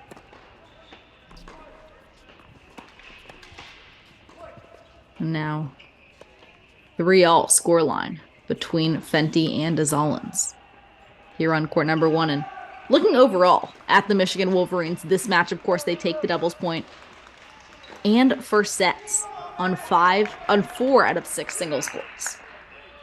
And Michigan only needs 3 more matches again. They're up 1-0 over the University of Illinois. So we see Zalins absolutely cracks that overhead.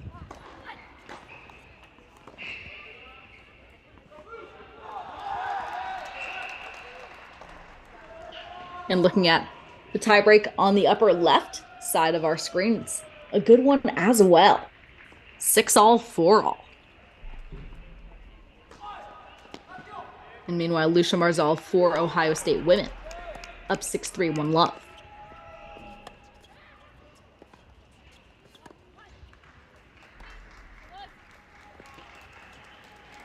And unfortunately, we only do have one functioning camera at Maryland today as the Terrapins take on Ohio State. Ohio State did take the opening doubles point, and the women for Ohio State did take first sets on 4 out of 6 singles courts. We do see 2 Terrapins taking first sets on courts number 2 and 3.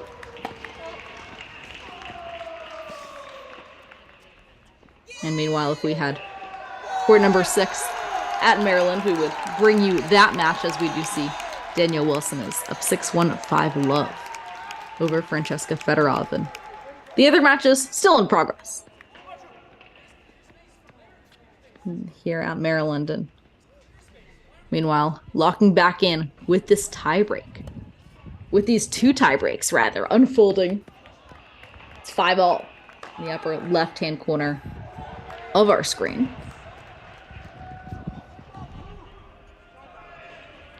Between Trice Pickens and Anthony Perro.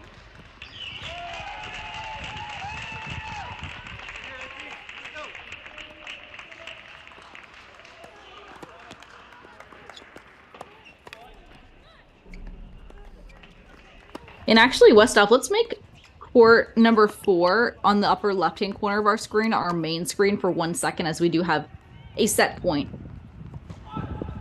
after one of these tie breaks for Michigan State's Anthony Perro.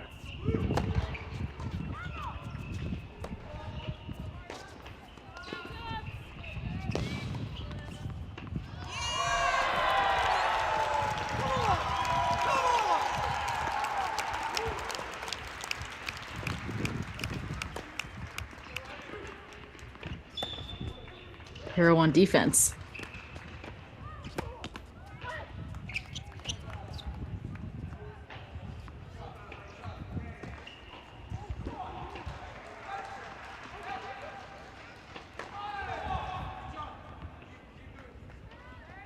Dropper. Changing the rhythm a bit. Both players, great depth. Anthony Pero takes it 7-6. An impressive effort. 7-5 in the tiebreak here on court number 4. So we head to the second set with, or rather, that was Northwestern. Thank you, Westoff. That was Northwestern. Closest to our screen, as we see Northwestern takes this, or rather hangs in that tiebreak.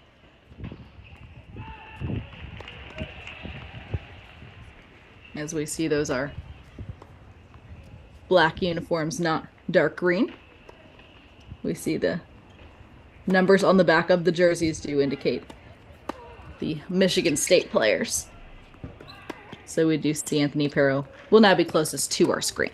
Northwestern will be on the far side of our court as Trice Pickens battles on. 6-all, 6-all.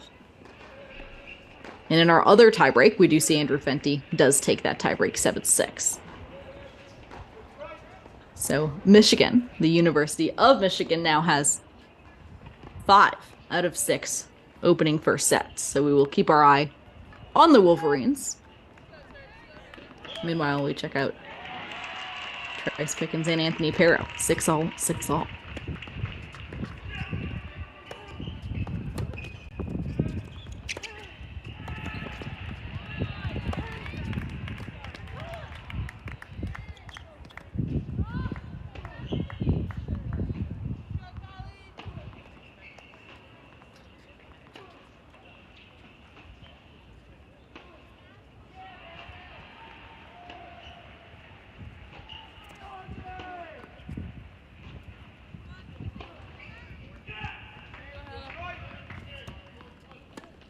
So that seems to be wide, setting up a set point now for Trice Pickens. Correct, that is Trice Pickens now up 7-6. Will look to serve out this first set.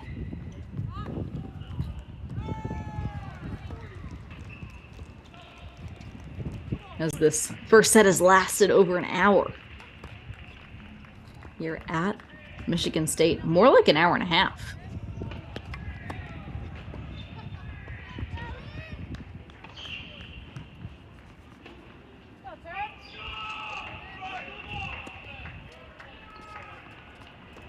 So did that hang in, or did that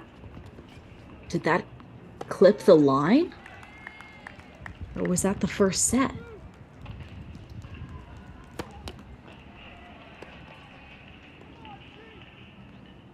Well, it seems as if that was the first set for Northwestern. So Trice Pickens does come out with the first set victory. 7-6 for Pickens. And meanwhile, let's head to court number 5 as Presley Thieneman is up 6-4, 5-2 over Graydon Lair. And that's match.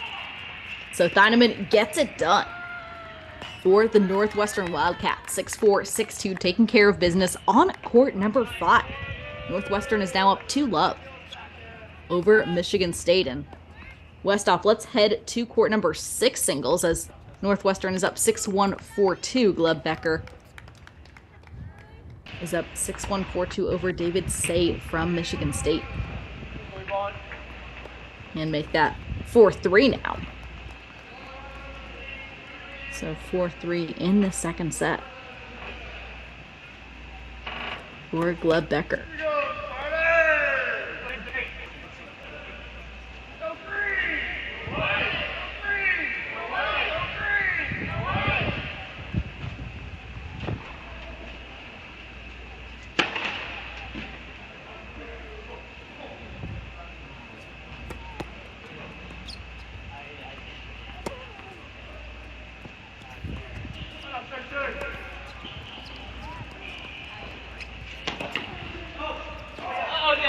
Let's see, double fault from the Cats. Start off this 4-3 game. Looking at Gleb Becker, a junior out of Moscow, Russia.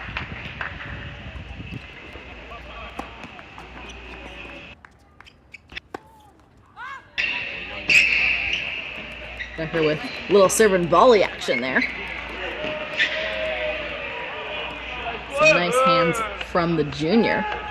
In 2021, he went 4-2 on the singles court.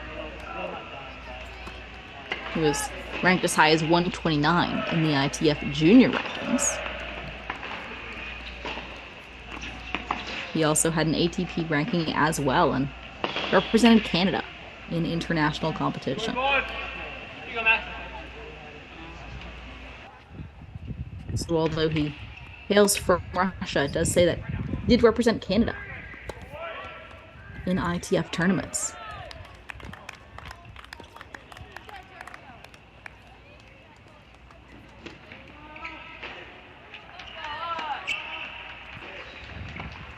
So we see some battles of the heavy forehands here indoors at Michigan State.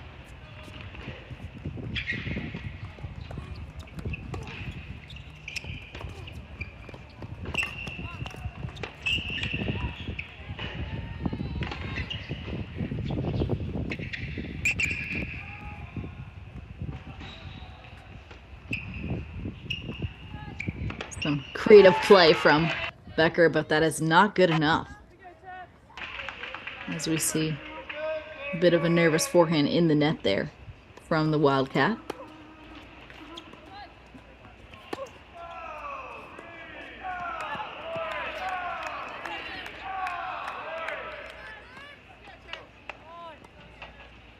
Gleb Becker is taking on David Say from Michigan State.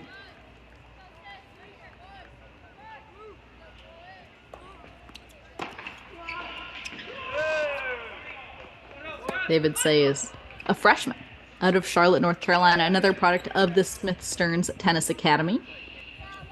He was ranked 47 in the class of 2022, ranked number 3 in North Carolina before heading to college. And meanwhile, Danielle Wilson does take the win. 6-1, 6-love, the 91 ranked player in the nation. The grad transfer from University of Southern California makes it 2-love for Ohio State.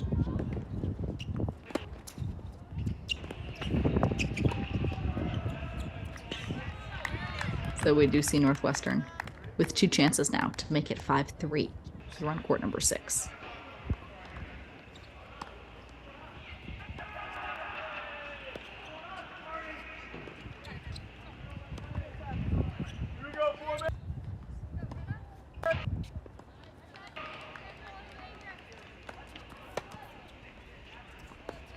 So a second serve now.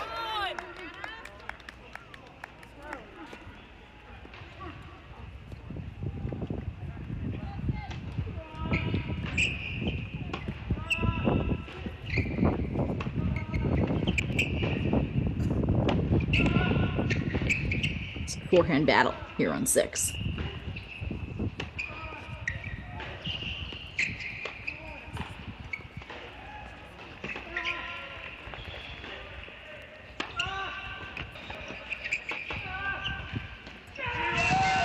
Gleb Becker makes it 5-3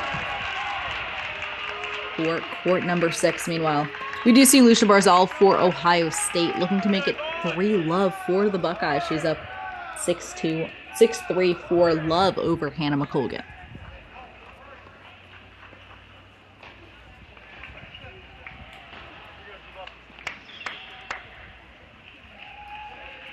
So Northwestern only 1 game away rather, from taking a 3-love overall lead over Michigan State.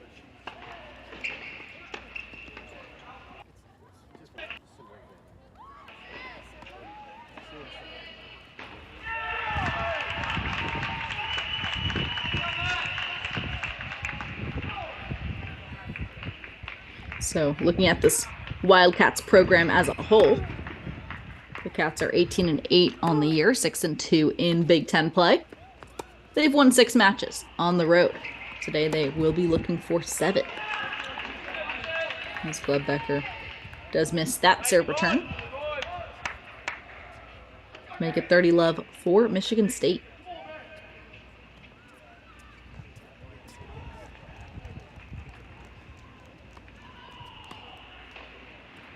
Meanwhile, Patrick Maloney making some solid work in the second set for the Michigan Wolverines on the upper left-hand corner of our screen. Taking on Alex Petrov from Illinois.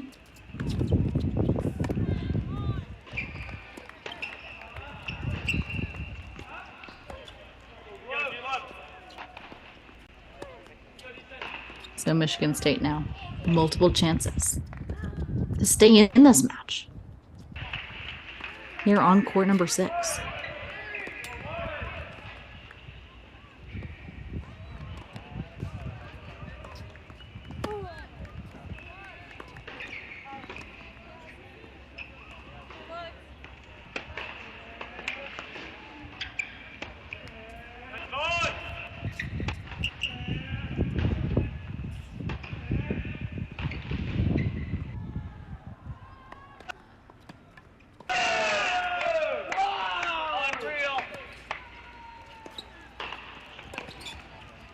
As we see Gledbecker here looking for a chance to end the match right here against David Sayas. It's 30-all now here on court number 6.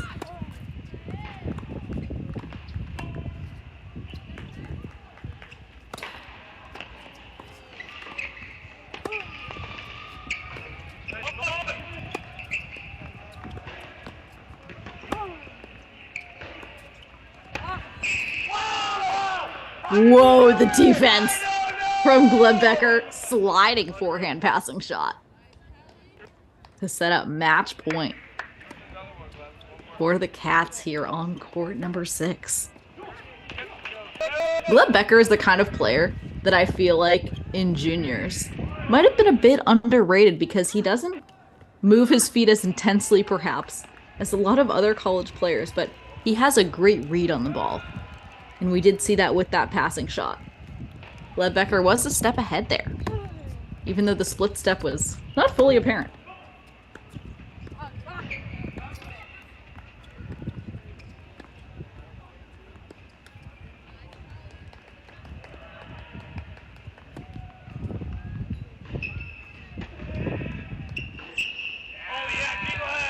And that is a 6-3 win in the second set. 6-1, of course, in the first. Gledbecker is through. Northwestern takes a 3-love lead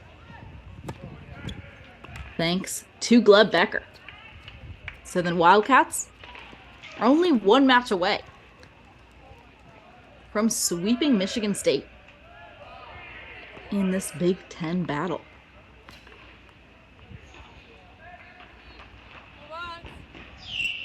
And meanwhile, we do see Simon Brathholm is up 7-5-3-1 against Luke Bayless from Michigan State on court number 3. So Westhoff, let's head there next. Let's head to court number 3 here.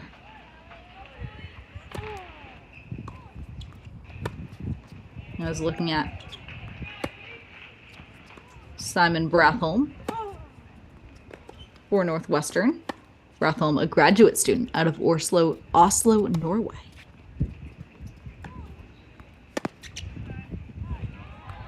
Brathholm is a member of the Norwegian Davis Cup team. He competed for the Norwegian Davis Cup team in 2021, where he also had an ATP ranking. He was also ranked top 200 in the ITF.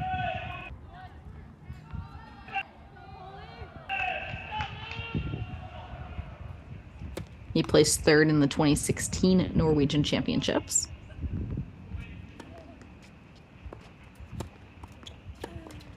His mom also played for the Norwegian Fed Cup on the tennis courts. Very cool.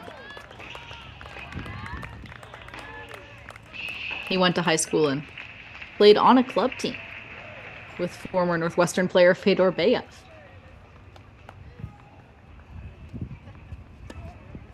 So it was a pathway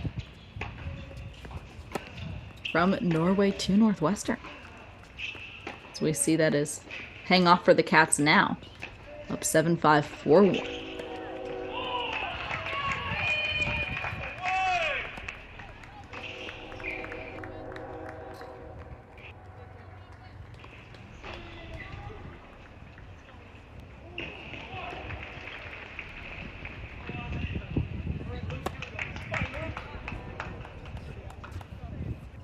So Michigan State, though, hanging in here on court number 3.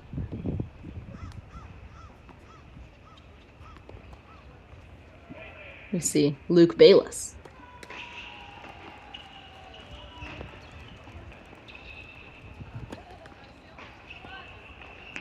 Here for Michigan State. Bayless, a junior out of Clarkston, Michigan.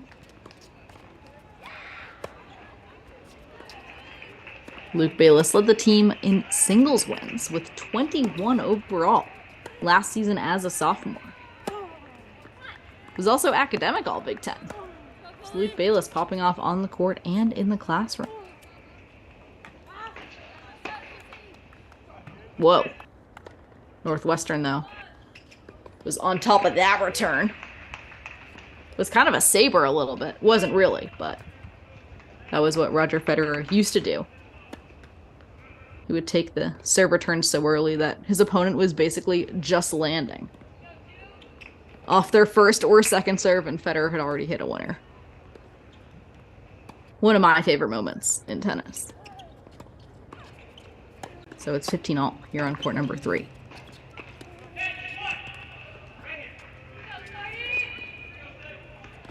That's Simon Brathholm. Takes a 30-15 lead here on 3.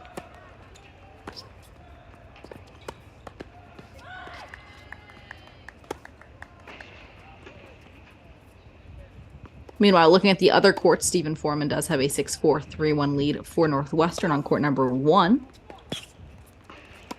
But Max Sheldon for Michigan State. Sheldon has taken the first set 7-5, and it's 4-all. Now on court number 2.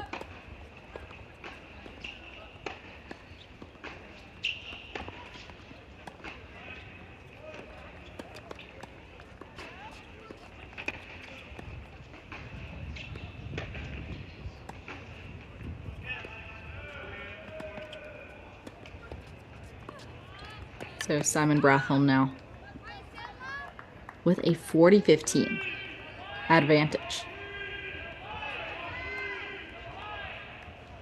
So multiple chances to break, take a 5-1 lead here for the Katzen. Meanwhile, on court number 4, the only other court still in action, we did see Trice Pickens taking that opening set 7-6. He's now down 2-1 in the second set against Anthony Perot from Michigan State.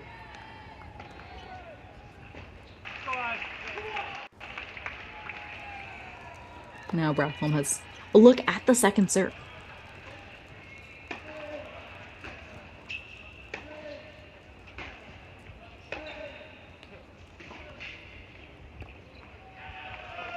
What an angle from Simon Brathholm. And Cats fans, we're only one game away here on court number 3. Meanwhile, we do see Lucia Marzal in the lower left-hand corner of our screen does take a 6-3, 6-1 win over Hannah McColgan.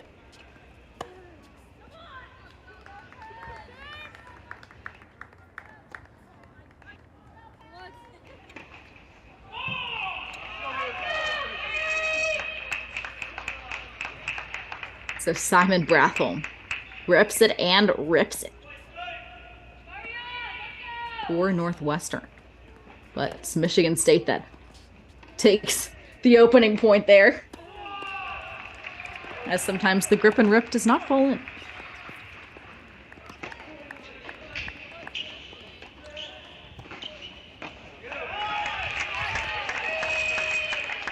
As Brathholm is held at an awkward position at net there.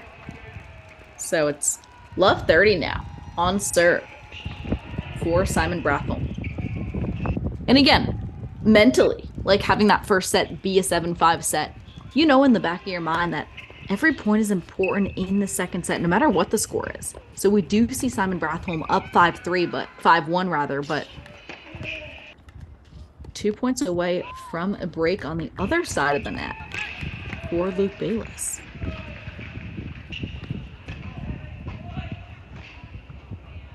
So Brathholm gets on the board though in this game.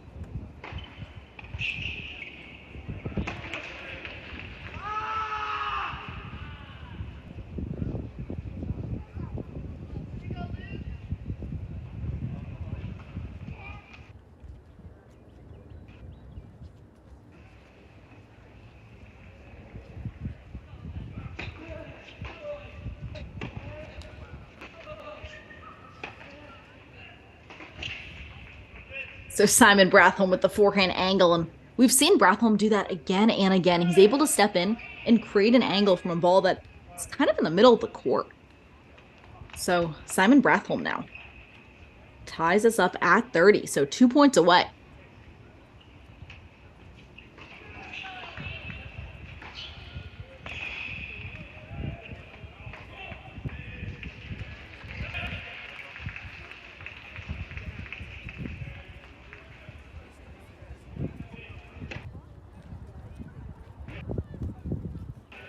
Big first serve for Simon Brathholm. So Westhoff, can we see that match point graphic?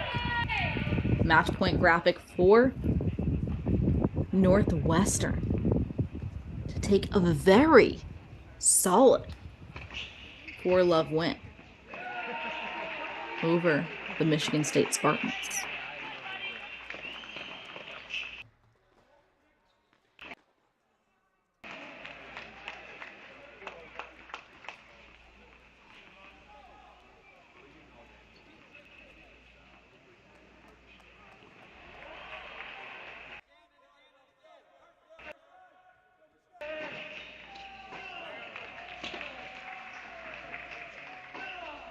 Brathholm on defense.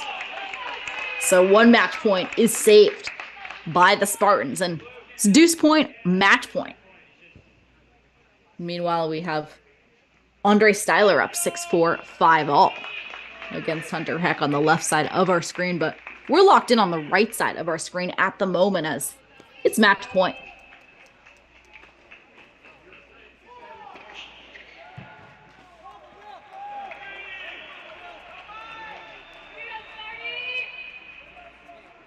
Match point for the Cats. This is the double match point.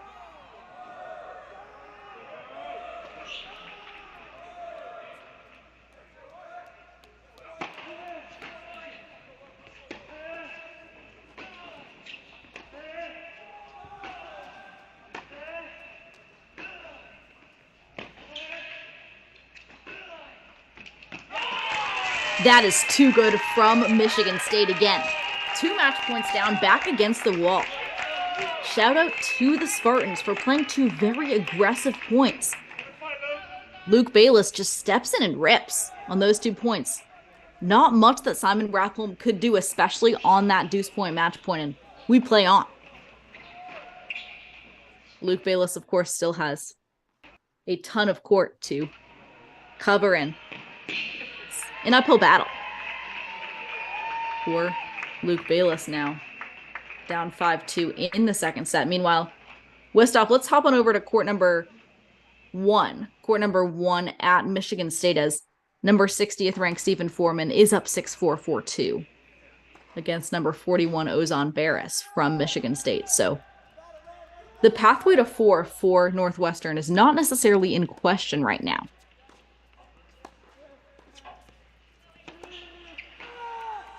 But we do see an impressive battle from the Spartans, especially from this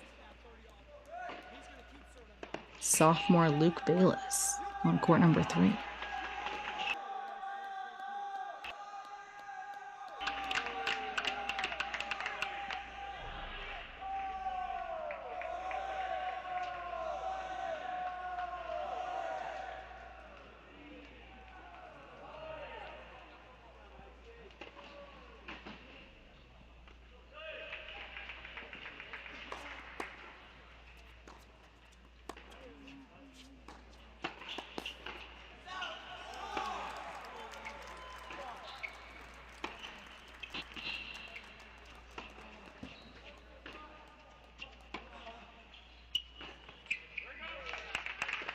So Michigan State is hanging in. And again, our scoreboard does not seem to be working here on court number 1, but Stephen Foreman is up 6-4, 4-2 over Ozan Barris. So Northwestern has multiple pathways to 4. And Westhoff, let's go back to court number 3 because it seems like the changeover is probably over at this point and players are back on the court.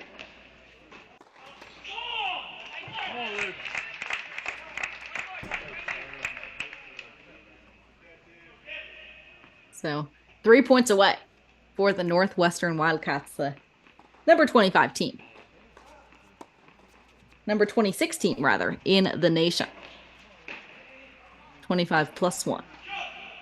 So Northwestern now setting up match point. Or rather, no, 30-all. 30-all. 30-all here for Simon Brathholm.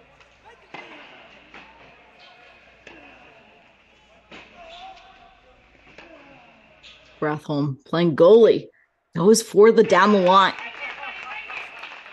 But that one is just wide off the racket of Brathholm. So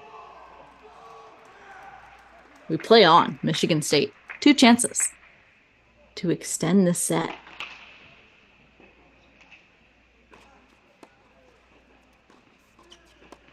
And Michigan State really is doing exactly what a coach would want at this point when your back is against the wall. Michigan State's starting to step in. Really lean into the pressure. And the rocket head speed from these Michigan State players is increasing. 5-3. We play on court number 3. And again, first set is 7-5. In the back of your mind, it is kind of planted in there that first set you just barely got through. And so now here, a 5-3 in this second set. This could very quickly be a 5-all set. So folks, I would definitely watch for that. And we do see Stephen Foreman and Ozan Barris battling on court number 1. Well, Ozan Barris is back to 4-3 deficit. So we're still fighting here. Meanwhile, Ivan Yatsuk for Northwestern is 1 game away from splitting sets on court number 2. And Anthony Perro from Michigan State's up 4-1 in the second set after dropping the first on court number 4.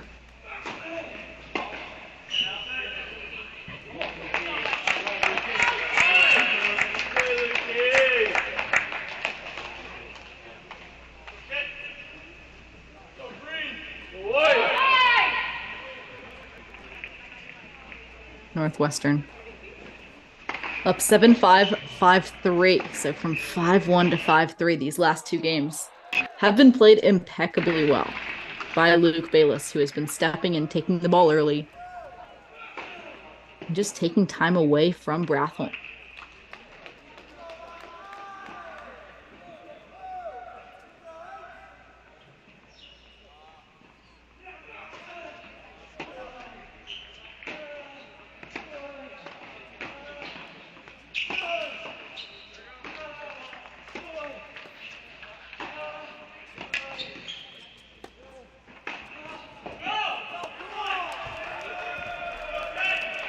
So 15-all.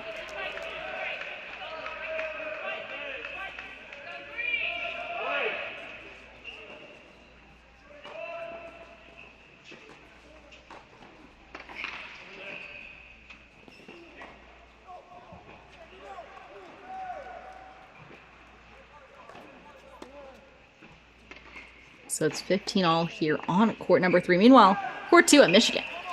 Andre Styler. Just a few points away. Rather, yes, 2 points away. Against Hunter Heck. Looking to give the Michigan Wolverines a 3-love advantage over a top 25 team in the University of Illinois.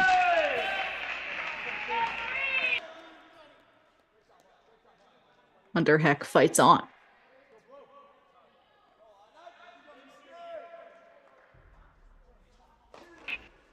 Meanwhile, we will wait for our screen to come back here on court number 3 as we do see Northwestern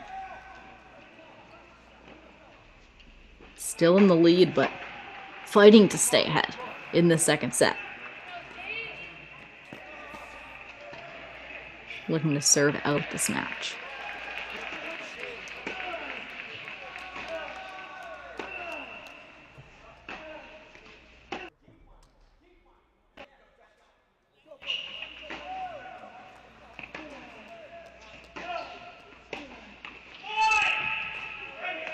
Match point for the Northwestern Wildcats on court number 3. Meanwhile, it's match point for the Michigan Wolverines on the left side of our screen on court 2.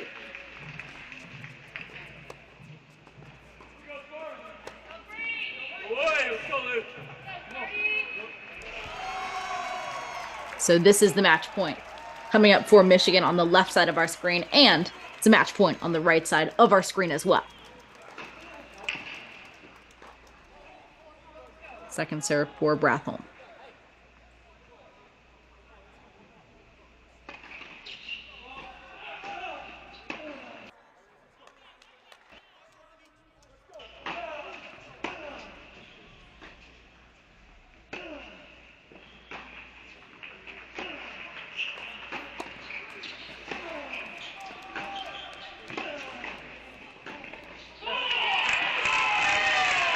Michigan State, gritty. They save yet another match point. But Simon Brathholm still up another, and we're heading to a tiebreak on court number 2 at Michigan. On the left side of our screen is Andre Styler, not able to close it out for the Wolverines.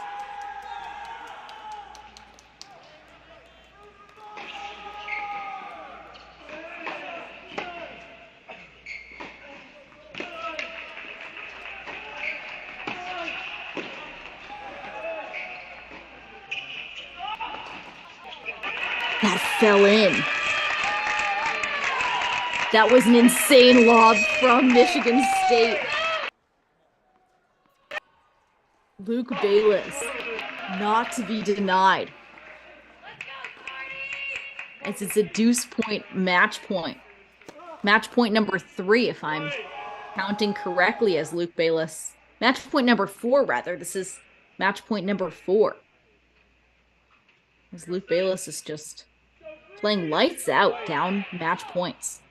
But Simon Brathholm has another chance right here.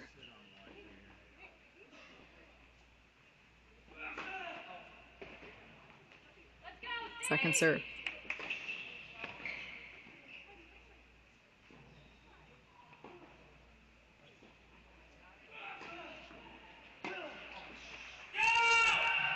Simon Brathholm does it. He survives 7-5, 6-3. Northwestern is through the number 26 team in the nation with a 4-love win over Michigan State on the road. That's the 7th win for the Wildcats on the road in 2023. Northwestern is through. But shout out to Luke Bayless, who survived 4 match points, not just surviving, playing very aggressive. So shout out to the Michigan State Spartans for fighting back when their backs were against the wall. So Westhoff, we will head on to our next match here. Again, this is Perry Shinen, joined by super producer Daniel Westhoff. You're watching Big Ten tennis coverage on the Cracked Racquets YouTube channel, as the Northwestern Wildcats make it through 4-love over the Michigan State Spartans. Meanwhile, the University of Michigan has a 2-love lead over the University of Illinois Illini. But it is getting a bit dramatic as this match unfolds here indoors at the Varsity Tennis Center in Ann Arbor. As it is a second set tiebreak after Andre Styler had a match point against Hunter Heck. He was not able to close it out. I said this at the beginning of the season and still rings true. Match points mean nothing in college tennis. Your opponent will only play better on a match point. You have to almost play superhuman on a deuce point or match point to be able to make it through.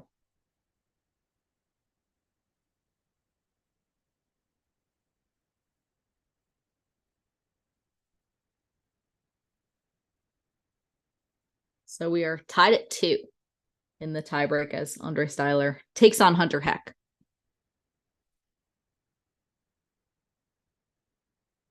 Meanwhile, on The other courts we do see Carlos Azalans was only 2 points away from sending it to 3 sets against Andrew Fenty at number 1 singles. Meanwhile, at number 4 singles, we also see Illinois looking to send that match to 3 sets. And we are just starting the third set on court number 5, and same deal on court number 6. Illinois, 1 game away from sending that one to 3 sets. So although Michigan has 2, not exactly clear where they're going to get 2 more. But we do see Andre Styler with a big serve here on court number 2, and he finishes with that overhead to take a 3-2 lead over Hunter Heck in the second set tiebreak.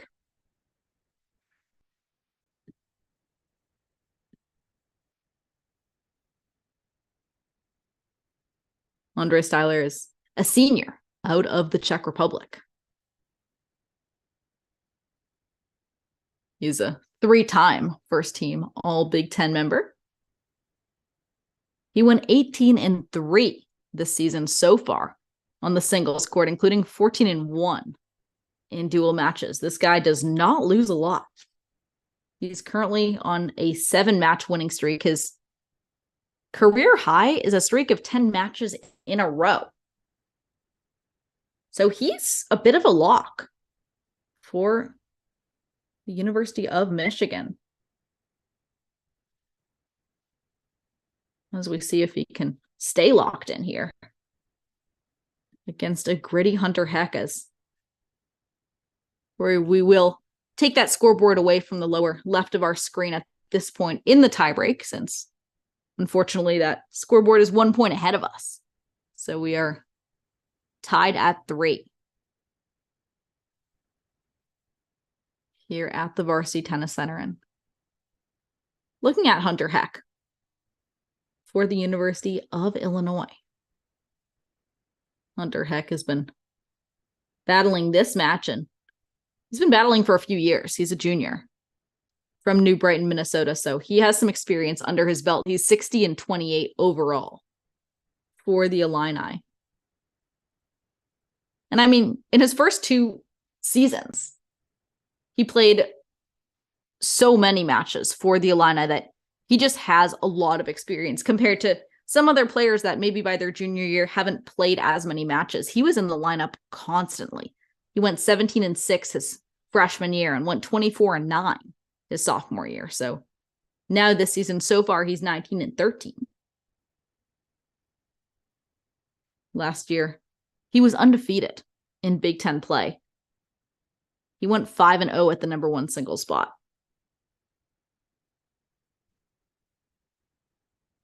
And as a freshman, of course, he played that iconic match that college tennis fans will remember, when he battled back after losing the first set 6-love against J.J. Tracy. He gave J.J. Tracy his first loss of the season in the Big Ten championship match. Of course, Tracy is an icon for Ohio State. Heck ended up winning that love 6, 6-3, 7-5 in the third.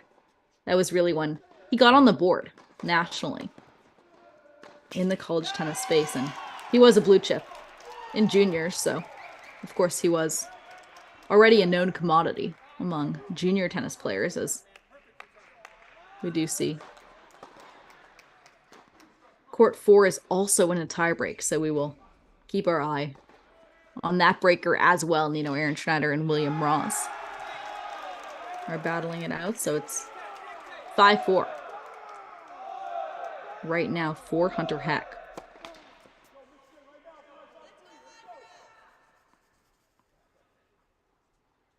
As Heck is serving on the outside.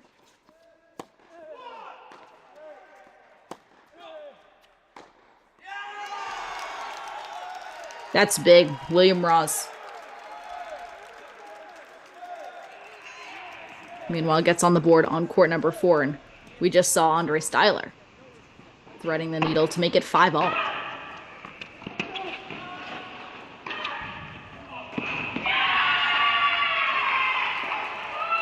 Meanwhile, we do have some new matches in action, which we will of course, introduce once the dust has settled here at the Varsity Tennis Center.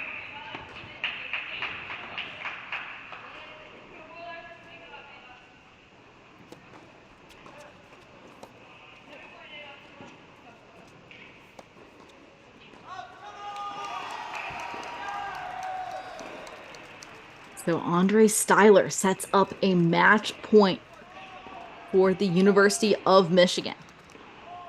Match point.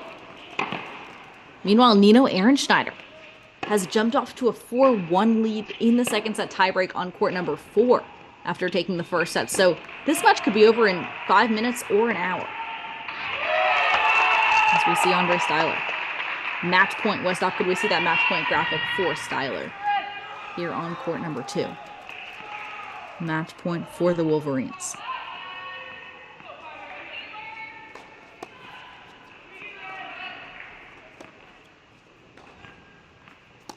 So the backhand battle on 2. And that is won by Andre Styler. So 6-4, 7-6 for the Wolverines. That's a huge win for Styler over Hunter Heck from Illinois. So Michigan now up 3-11. Westhoff, let's quickly hop on over to court number 4. Court number 4 singles as Nino Ehrenschneider 2 points away from giving Michigan a 4-love win, blanking a top 25 team in the nation in Illinois. A team that has numerous players making an impact on the ATP Tour. So 5-1 here for Nino Ehrenschneider from the University of Michigan.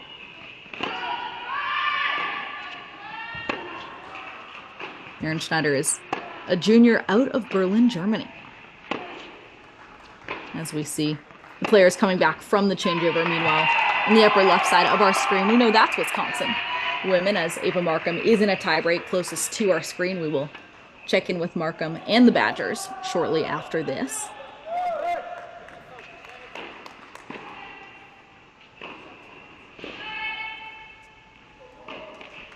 So 5-1 for Ehrenschneider. Just 2 points away. The lefty up to serve.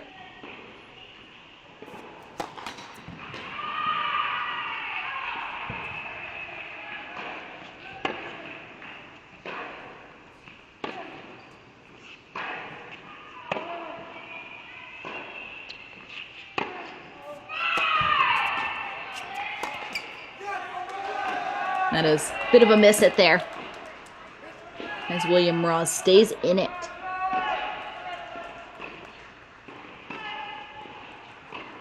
William Ross is a sophomore out of Bradenton, Florida. He lists his career goals as being a professional tennis player. We're just looking at this alumni roster that includes Kevin Anderson, Rajiv Ram, Alex Kovacek. Looks like he is at the right place to do that.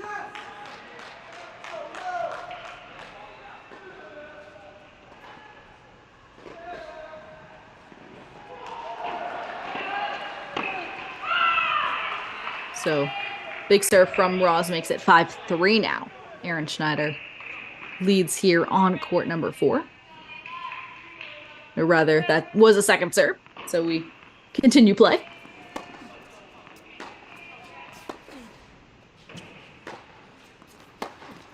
But Ross is staying aggressive, though, on that forehand side. And that was interesting because that was not the best approach shot. But sometimes in that situation, especially playing indoors, in a tiebreak situation, sometimes coming in is just a way to rush your opponent, switch up the pace of the point.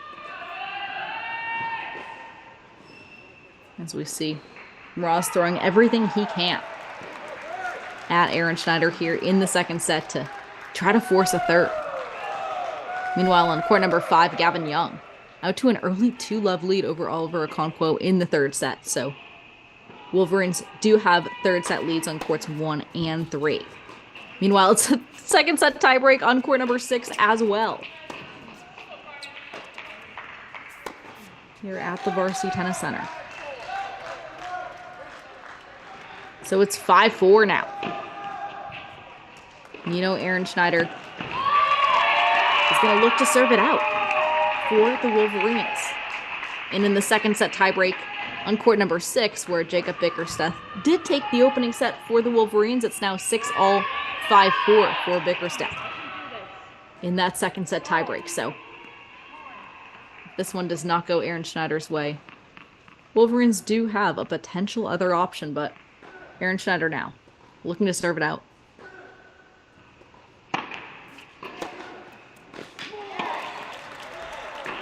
Big serve from Nino, lefty. Slices that one out wide. And I talked about that earlier on the broadcast, just the importance of these lefties utilizing that serve on the ad side, which is so important, especially in a tiebreak. That can really get you a free point on most righties, kind of an uncomfortable reach on that backhand side. Out wide on the left, and it is a match point for Nino Aaron Schneider, match point for the Michigan Wolverines.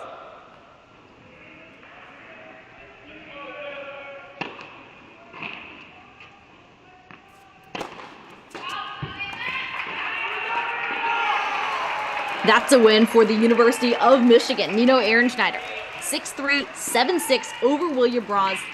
The Michigan Wolverines are through. The University of Michigan ranked number 7 in the nation. Blanks, number 25, Illinois, for love at home at the Varsity Tennis Center. Michigan stays dominant in the Big Ten with that final win before the Big Ten tournament starts on April 27th. But the University of Michigan heads in 8-1 in conference play, 12-1 now at home, 22-3 on the season. The University of Michigan is through. Meanwhile, we're in tiebreak land here on the left side of our screen.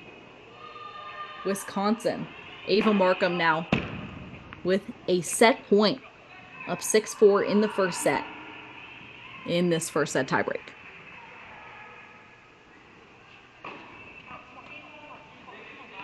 And that is a double fault off the racket of Markham, so we play on.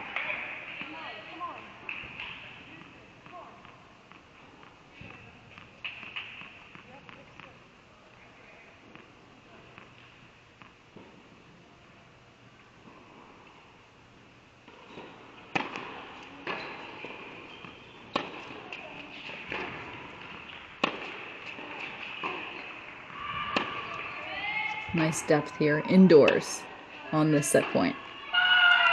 Eva Markham nets that forehand, and it's 6-all, 6-all. That has become my favorite thing to say on these broadcasts. We see this a lot in college tennis. 6-all, 6-all.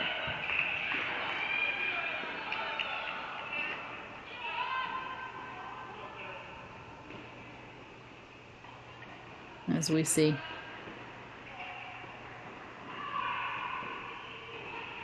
This Purdue team is just gritty here on court number 1. 2 set points saved. We play on.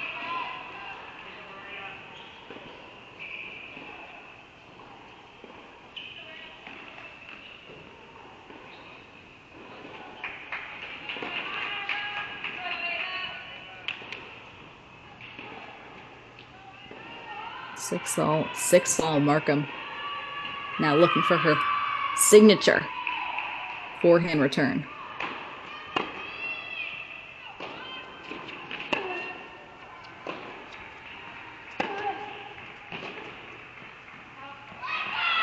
Markham stays loose with that forehand to set up another match point for the Badgers. Set point in this first set that has lasted long enough that it could be a match, but it's a set point. Markham up 7-6 in this tiebreak.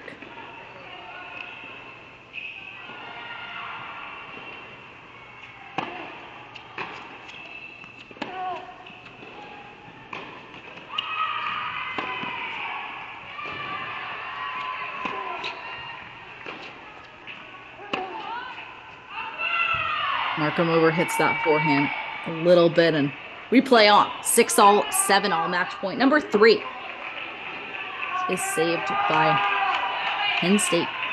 Purdue. As we see the Boilermakers. Gritty's team, as shown here on court number 1. Second serve for Markham.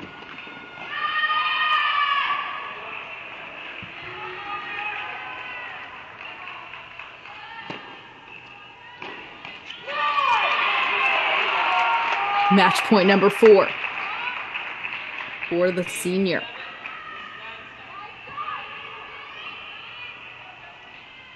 Ava Markham, a senior out of New Jersey.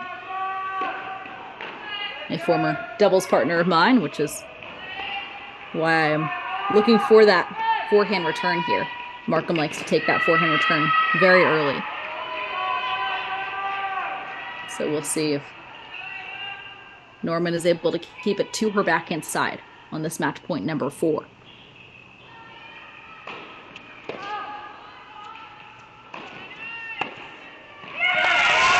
That backhand is too good, though, from Ava Markham. And that is a 9-7 tiebreak win in the first set. Ava Markham takes the opening set 7-6 over Norman from Purdue. So Markham breathes a sigh of relief. And if you're a Badgers fan, you have a first set now on court number 1. And looking at all of the matches in action, it looks like it's about to be a third set on court number 2. Meanwhile, Westhoff, let's quickly hop to court number 3. Court number 3 here at Wisconsin as Taylor Cataldi is up 6-2, 5-1 over Purdue's Gallardo. So that match is a first set and big second set lead for Wisconsin. But meanwhile, Wisconsin takes the doubles point, but drops for sets on 2 out of 6 singles courts. So the other first sets do go to Wisconsin, but this is a gritty match because some of these matches in the second sets, Purdue does have the lead. So we could have a number of third sets that are in our future. So Cataldi is just 3 points away for the Badgers here on court number 3.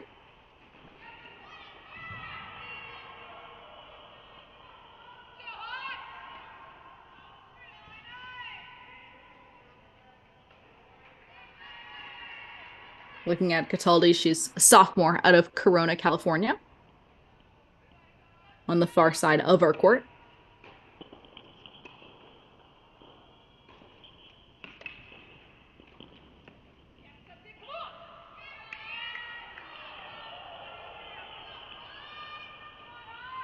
And that backhand does sail long off the racket of Taylor Cataldi. She also earned a black belt in karate in her junior tennis career. She has really built strength from karate. She has talked about that impact on her life. And meanwhile, she earned many career achievements in high school as well. She was a champion at the Zimbabwe Junior Grade 5, as well as earning a ranking of number 368 in the world in juniors. She also had a WTA ranking before going to college. Last season, she was 12-6 on the singles court in her college tennis debut.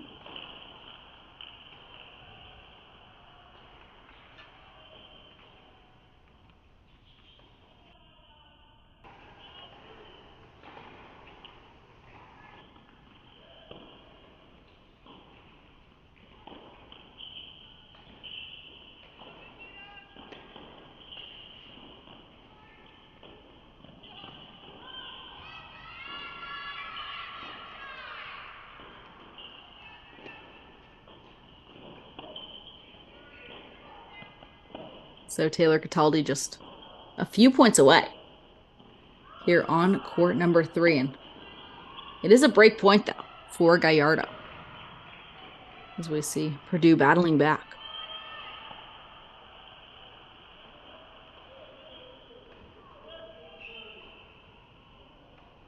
So 5-2.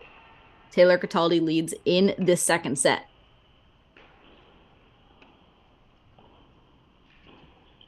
And meanwhile, Westhoff, during the changeover, let's hop on over to court number 5. Court number 5. As we see, Wisconsin does have a 6-2, 3-1 lead.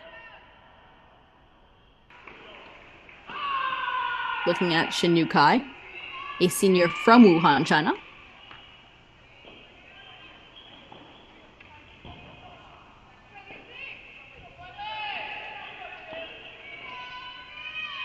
Kai won 8 matches for the Badgers at the number 1 and 2 spots last season.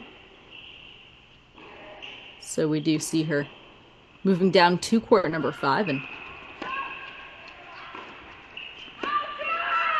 having some more success here her senior year. But her sophomore and junior year, she played 1 for the team in both of those seasons.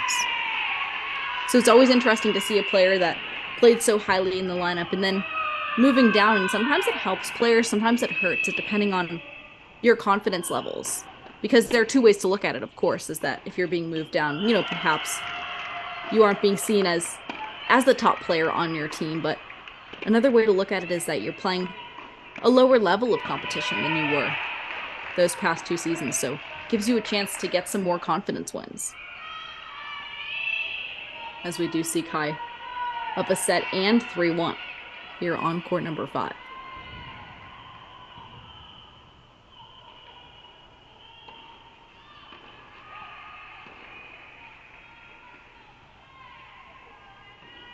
Meanwhile, Xinyu Kai is taking on Katarina Milic, a sophomore from Slovenia. As it's a deuce point deciding point here on 5.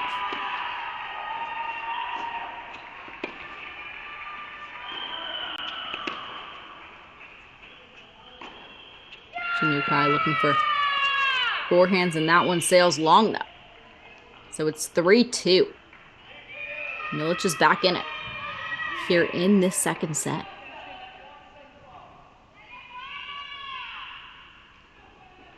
And so Westhoff, let's go back to court number 3. Court number 3 here at Wisconsin, as we do see Taylor Cataldi and Gallardo are back in action.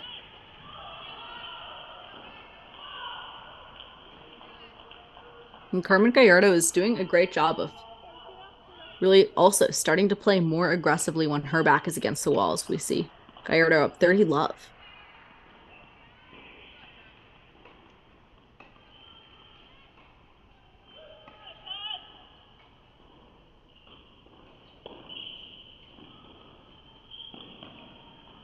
So Gallardo now multiple chances to stay in this match.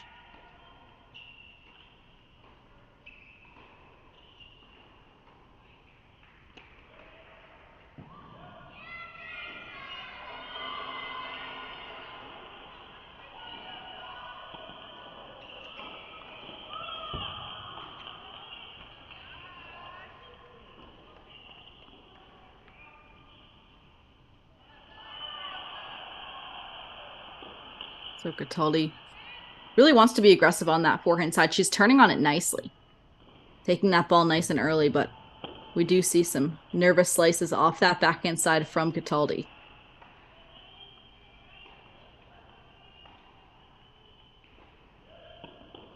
And that is an unfortunate passing shot. You are a Wisconsin Badgers fan. Again, Cataldi did have that whole court open, but that is not the easiest shot. Put away balls are some of the hardest ones in the sport of tennis, and so we play on here. Taylor Cataldi up 6-2, 5-3 now against Carmen Gallardo.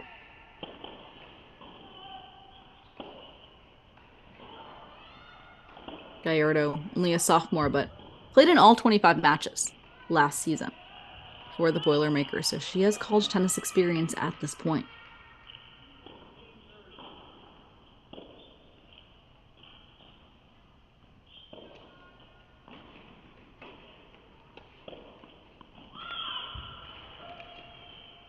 So Gallardo takes the opening point. of this game. She went 22-13 last year. She won 16 doubles matches as well. And last fall was really standout for her, going 11-2 on the singles court. She closed the fall schedule with 6 wins in a row. Meanwhile, she's won a large number of points in a row as well here. I believe 6 in a row since being down 5-2. We see make that 7.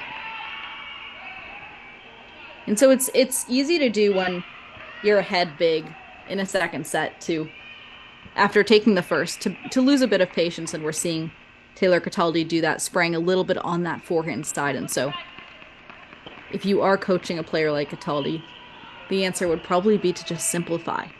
Simplify, go for higher percentage shots, which is, of course, easier said than done, but we do see the court getting quite small for Taylor Cataldi. And she does not have much room to work with and has gotten a bit less steady from that baseline. As that was smart, as we see Cataldi putting some more air on the ball, which she needs to do right now. Just give it some nice shape and depth to set up the point. But that looks like it fell in off the racket of Carmen Gallardo, who now will have won 9 points in a row since being down 5-2. So Carmen Gallardo down but not out. Purdue fans, we are back in it, to say the least, as Carmen Gallardo completely has the momentum in the second set.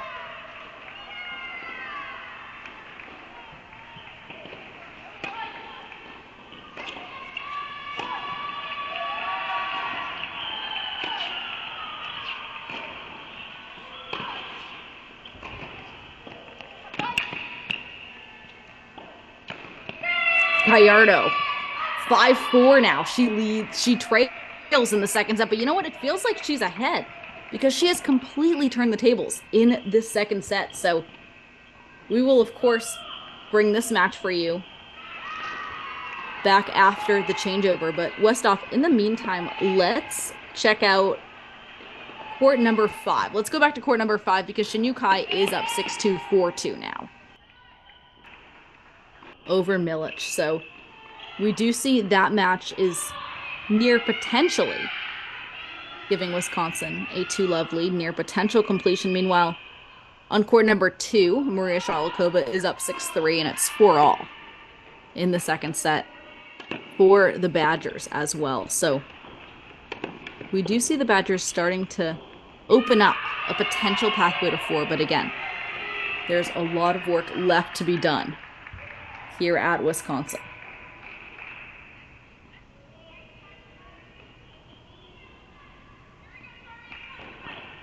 So it's 15-all now. And Shin Kai is closest to us on our screen, serving this one out for Wisconsin.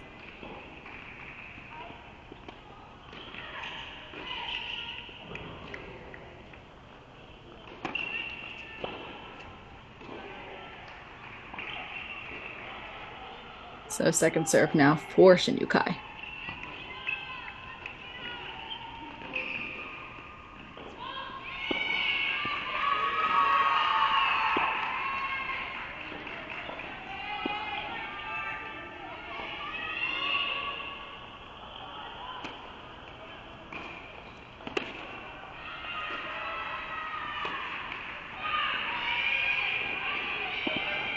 So Kai struggling a bit on the move there. And looking at Wisconsin as a whole in 2023, Badgers are 17-5, 7-3 in Big Ten play, including 4-1 on their home courts. But listen to this, they've played 11 matches on the road in 2023. It has been Travel City for the Badgers.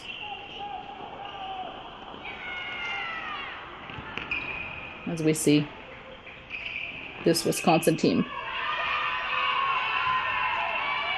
ranked 24 in the nation, taking on number 50 for Purdue. And the Boilermakers are 15-6 overall, 6-4 in Big Ten play. And Purdue has played 16 matches at home. They're 13-3 at home. So that's really helped the Boilermakers this year, as we do see they do have a losing record on the road.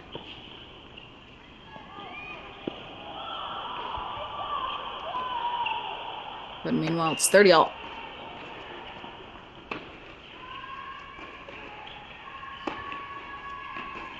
So Shin Yukai struggling a bit on that forehand side, but still looking for it.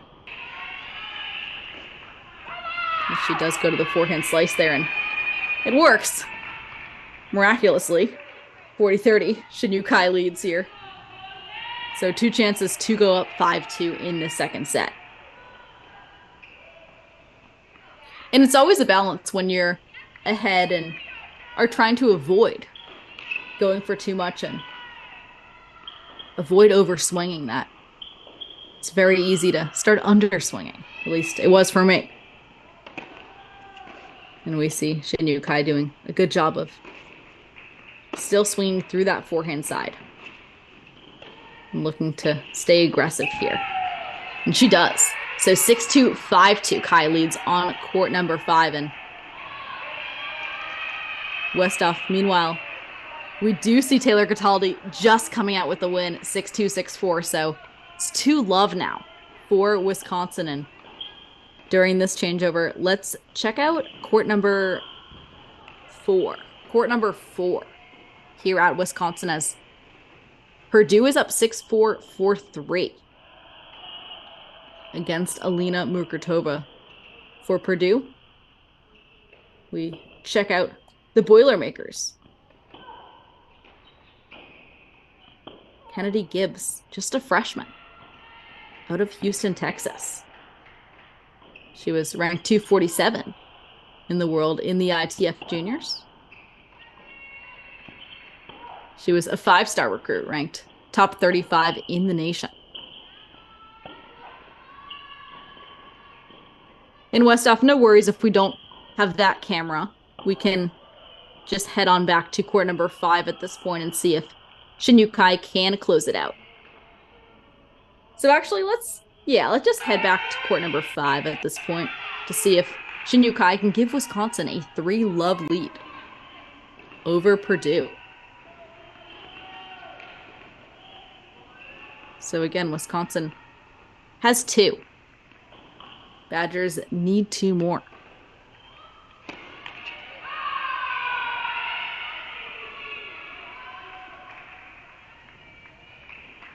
So although Wisconsin is up big on court number 5, they're not up big on many other courts that are still at action. So it's going to be an interesting one here at Wisconsin.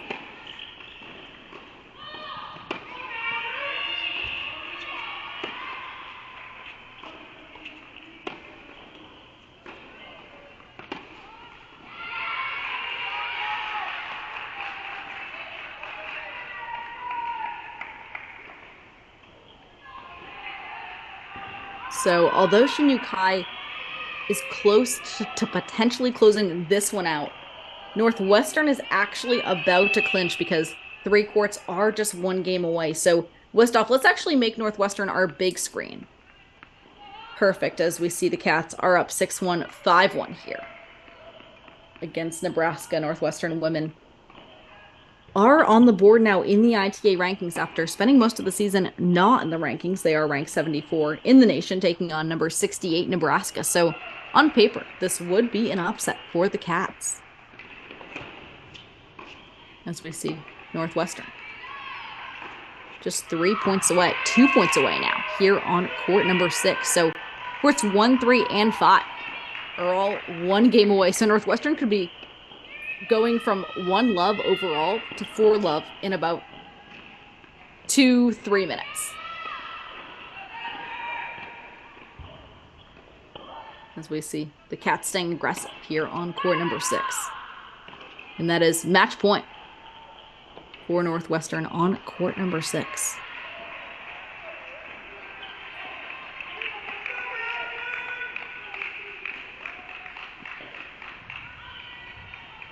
So that's a match point for Aino Alkio.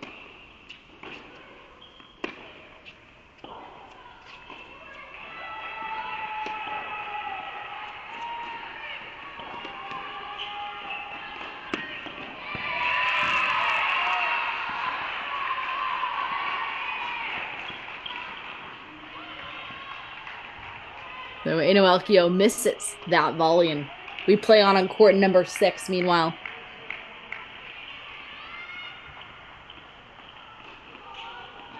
The Illinois Illini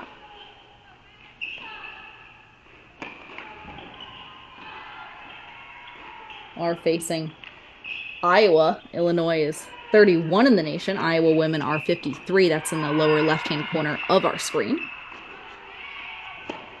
But it's another match point here for Alkio.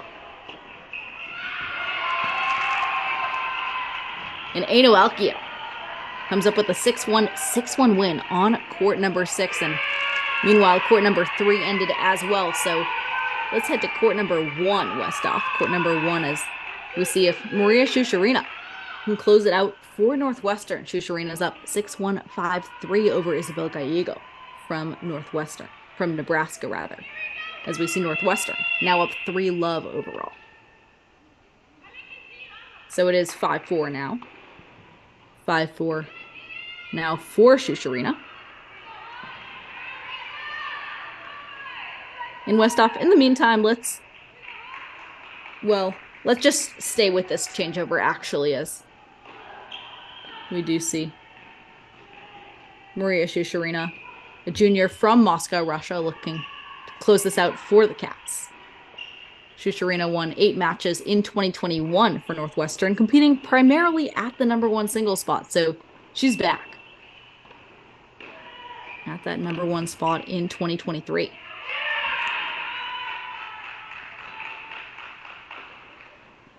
As Northwestern is led by head coach Claire Pollard and assistant coach Elise Hamlin. Yeah, one at a time. Come on.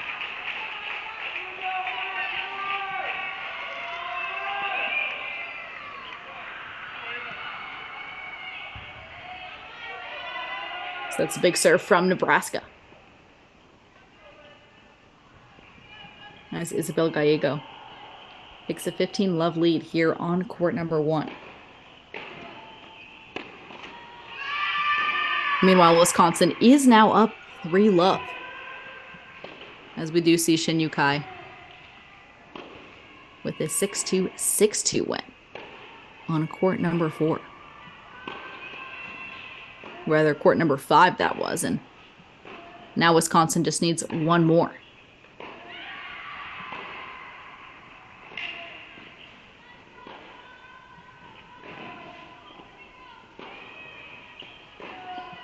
Meanwhile, looking at the University of Iowa here in our big screen, as we see Iowa taking on number 31, Illinois. Iowa's up 2-love, but we have multiple matches that are close to completion here. As Kasia Treber is up 6-1, 5-3 against Barbara Picorna on court number 4. Meanwhile, court number 3 just wraps up here as we see Diane Hayashida with a 6-2, 6-love win over Josie Frazier. So meanwhile, Westhoff, let's see if we can head to court number 5. Court number 5 here at Illinois. We're just one game away.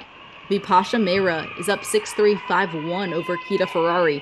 And this is a fascinating match, folks, because this could be very quickly 4-love for Iowa. But Illinois is up big on court number 2 and court number 4. So this was a match that was about timing. And we saw the timing was on the side of the University of Iowa here.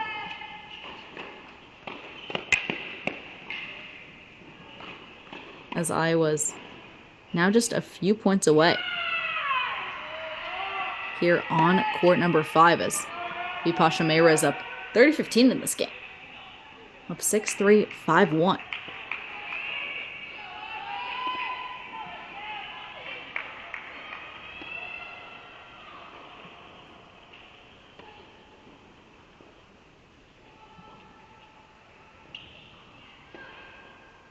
Akita Ferrari is fighting back, looking for that heavy forehand.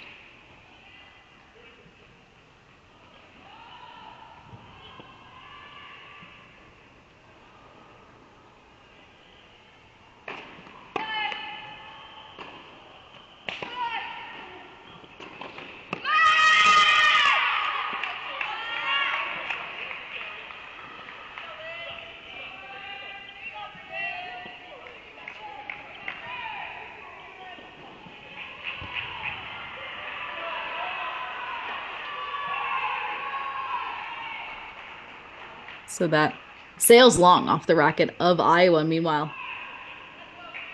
it is 6-1, 5-4, 40-30. That means it's a match point for the Northwestern Wildcat women.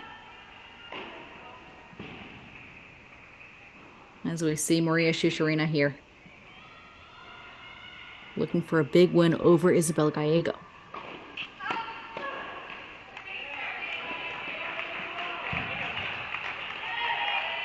And it's a deuce point, match point, deciding point.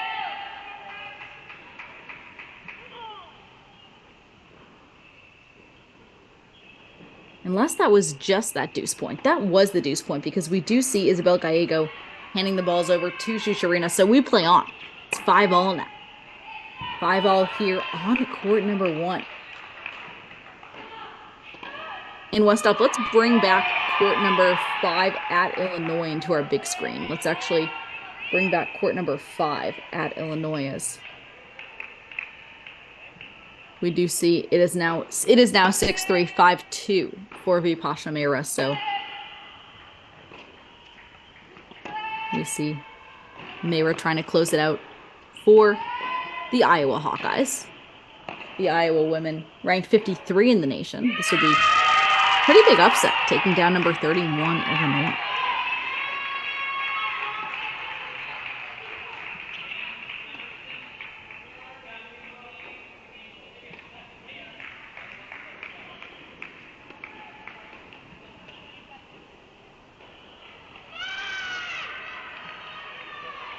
And I see our scoreboards were 1 point ahead of us. So now it is 5-2 for Mehra in the second set as we play on at Iowa.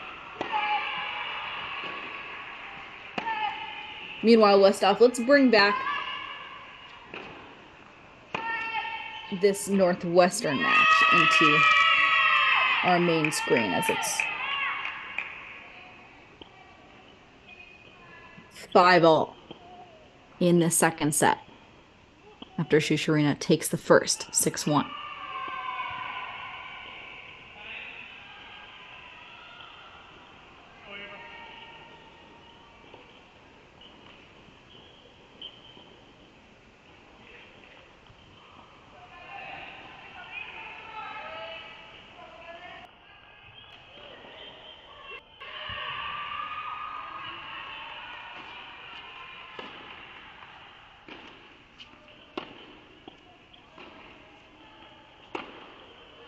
So Gallego with an early missed return, but we play on and see if Shusharina can close it out for the Cats.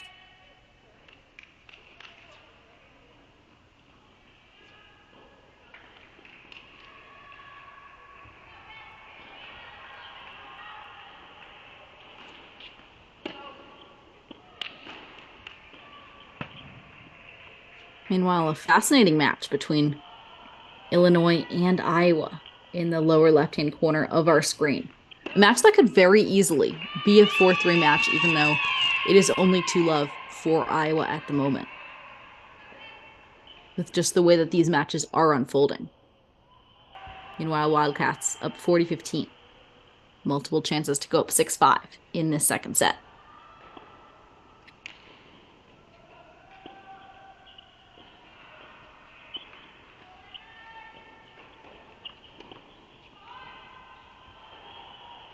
So Maria Shusharina up 6-1, 6-5 now against Nebraska here on court number 1 at Northwestern.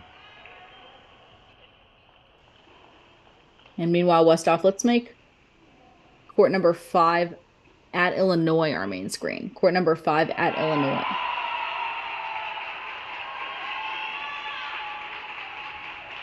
So we see if Vipasha Mehra can close out this match against Kita Ferrari.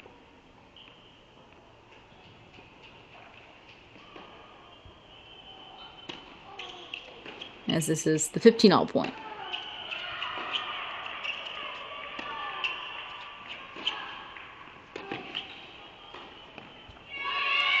So Westhoff, you can actually get rid of that scoreboard. You can get rid of that scoreboard here on court number 5 again, which is, that scoreboard is 1 point ahead of our action here at Illinois.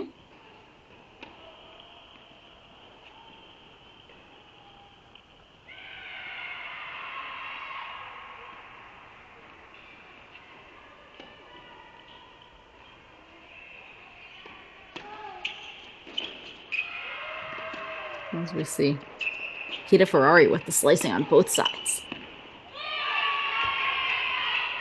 But that one does sail long off the racket of Ferrari.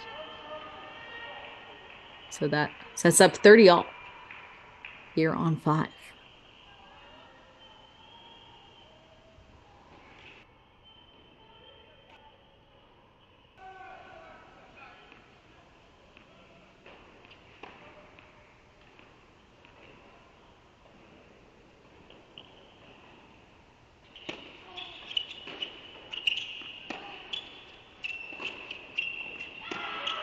So that is a second double fault that we have seen. So that sets up a match point for Vipasha Mehra and the Iowa Hawkeyes.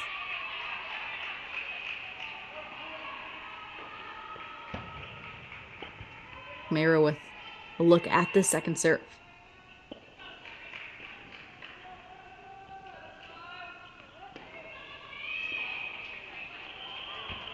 Vipasha Mehra, 6-3, 6-2 win over Kita Ferrari.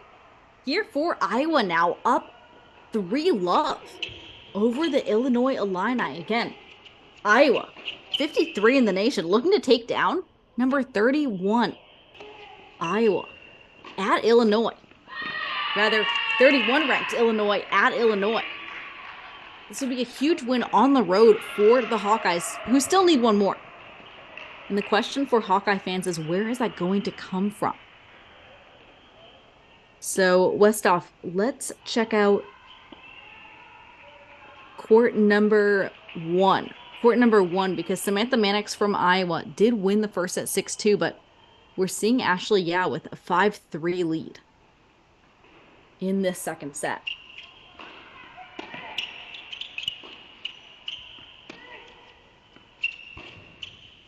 So it is 5-3 for Ashley. Yeah, we do see this scoreboard is quite delayed there, but meanwhile, Maria Shusharina, 2 points away from giving a clinch to the Northwestern Wildcats.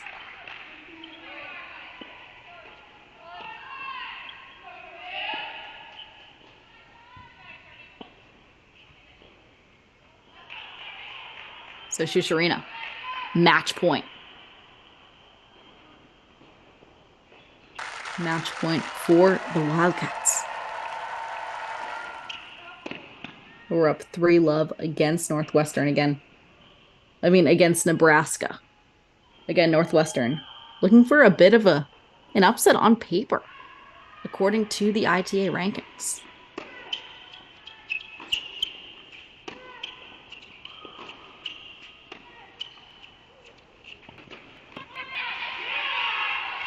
But we play on as Isabel Gallego stays aggressive on that first match point.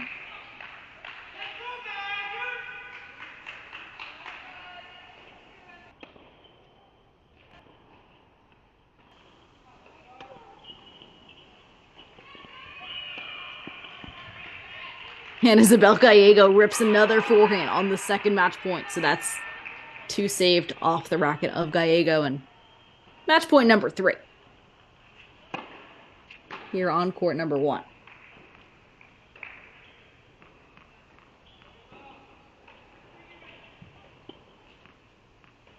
Second serve now for Shusharina.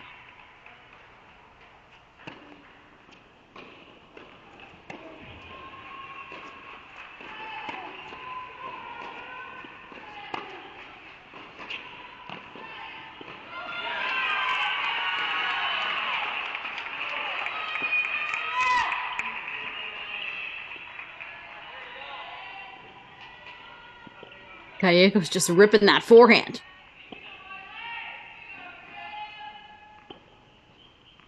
Shusharina trying to desperately find the backhand for one more point.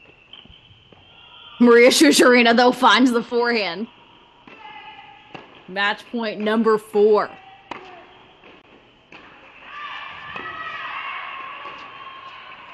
So Northwestern really just needs to find this backhand side on Gallego right now, because Gallego's forehand is just outpowering Maria Shusharina here on court number 1.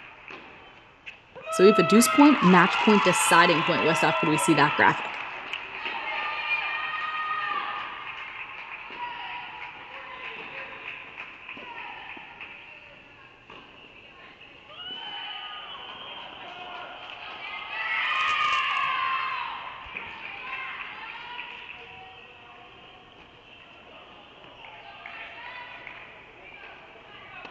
So that is match. Maria Shusharina takes the win, 6-1, 7-5 Northwestern.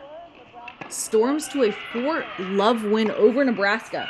The number 74 Wildcats take a number 68 win over the Cornhuskers. So that match is complete at home. As Northwestern ends Big Ten play on a high, we see assistant coach Elise Hamlin celebrating with the team. And meanwhile, we check out this battle that has continued here between Illinois and Iowa. As we see Ashley now up 5-4 in the second set after taking the first. 6-2 over Samantha Mannix. Rather, dropping the first set 6-2 against Samantha Mannix. And meanwhile, looking at Iowa overall, they are now up 3-love after Vipash Meira does take that 6-3, 6-2 win over Kita Ferrari at court number 5. So where will Illinois be able to battle here? One place is definitely this number 1 single spot, and Illinois did take the first set and is up 3-2 at the number 2 single spot as well. Meanwhile, court number 4 looks like it is on its way to a third set. And Iowa did take the opening set 6-4. We're tied at 3-all at number 6. So we will see if Ashley Yaz is able to send this match on court 1 to 3 sets. Meanwhile, Wisconsin is now up 3-1 against Purdue.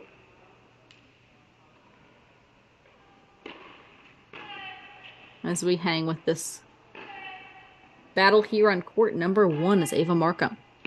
After taking that gritty first set, 7-6 is now up 4-3 in the second set.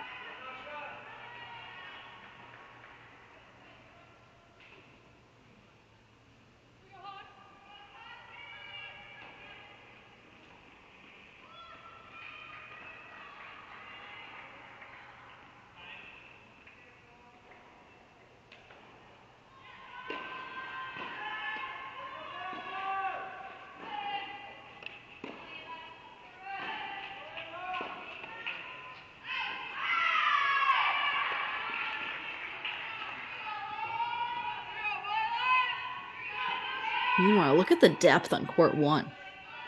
These women are just ripping the ball. And depth comes from racket head speed. So when I say that, ripping the ball, it's referring to the racket head speed to get that ball so deep. Both of these women are also really finding timing from that baseline. And we do see a ripper, though, from Ashley. That backhand down the line.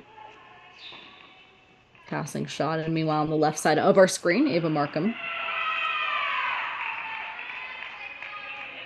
up 4-3 in the second set. So just 2 games away from giving Wisconsin a big win over Purdue. The Wisconsin women ranked 24 in the nation, taking on number 54, Purdue.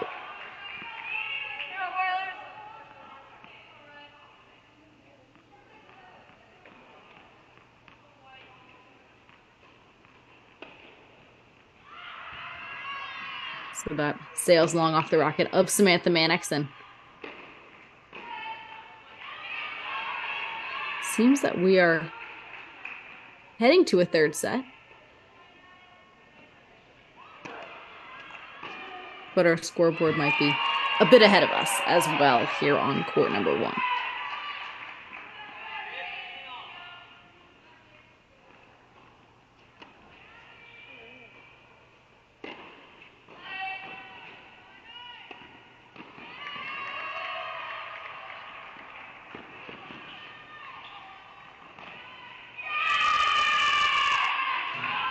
And so it is now 40-30 for the Illini. Meanwhile, court 6 at Illinois. We do see the Illini do have the lead 6-4, 4-3. Or rather, the Illini are down 6-4, 4-3. So Iowa could clinch at 6. We will keep our eye out on that match as well.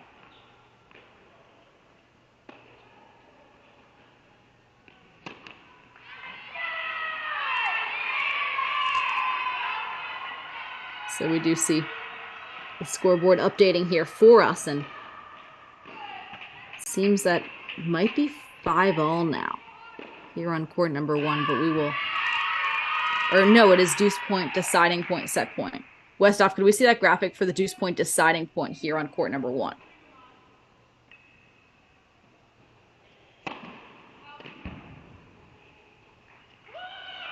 Or rather, now is the deuce point deciding point. Thank you, Westhoff. There we go, deuce point, deciding point.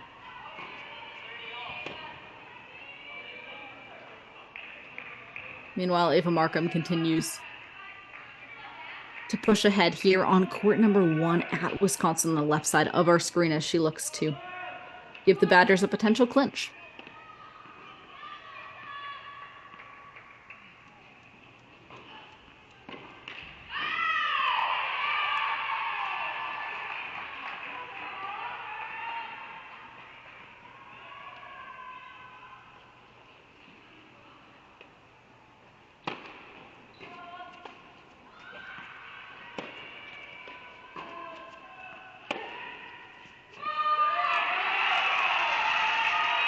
But that is a third set that we are headed to on court number 1, as Ashley Yao is able to grind her way through that second set. And let's head on to court number 6, Westhoff. Court number 6 here at Illinois.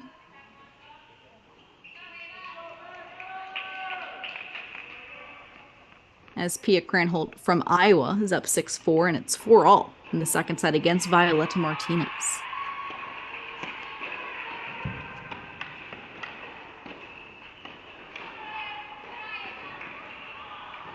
We see Martinez doing a nice job of stepping into that serve return. Meanwhile, Ava Markham, 1 point away from a 5-3 lead here on 1 on the left side of our screen.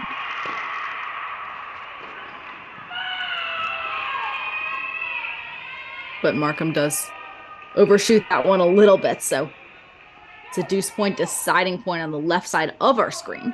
Westhoff, if we could see that graphic for Ava Markham. Meanwhile, it's 4-all here on court number 6 on the right side of our screen. 4-all, 15-all. As we see, our scoreboard is a point ahead.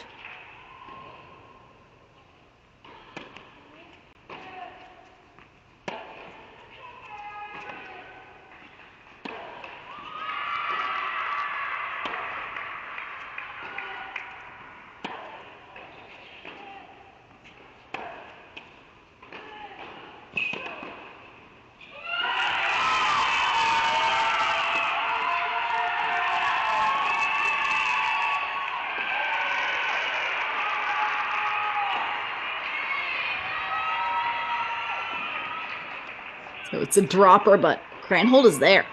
And that passing shot sails wide. So Westhoff, let's actually get rid of the scoreboard, if possible, on court number 6 at Illinois. Let's, get rid of that scoreboard. We can get rid of that because it is 1 point ahead of us. So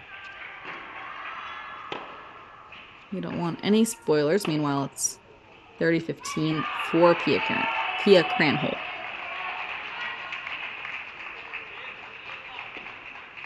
Cranhold is just a freshman out of Germany.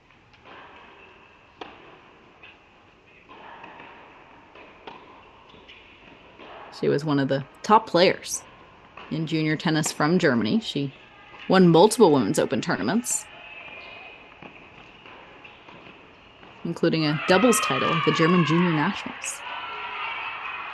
Represented Germany at the World Championships.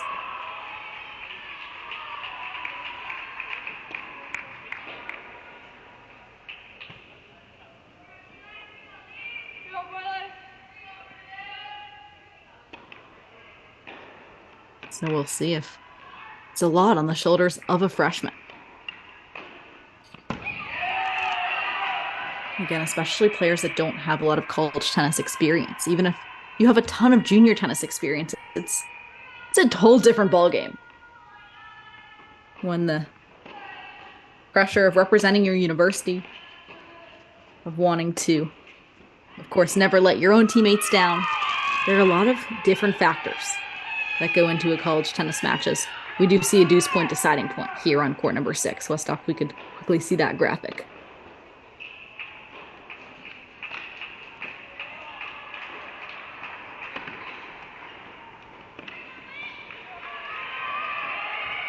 But that is a huge point from Viola to Martinez.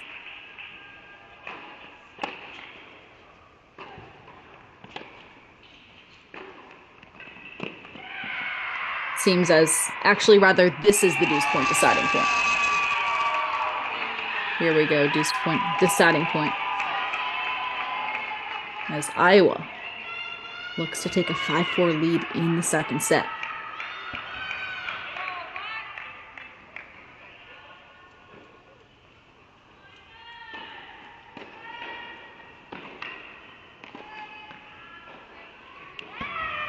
That sails long, and Pia Cranhold is just 1 game away from clinching for the University of Iowa.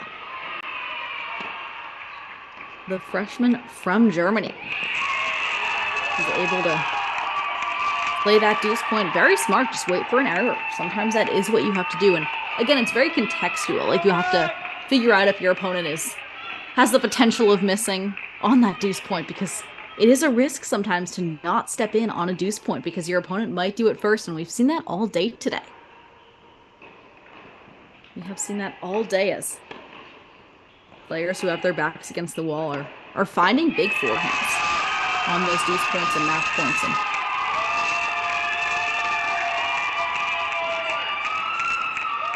meanwhile, Ava Markham clinches for Wisconsin.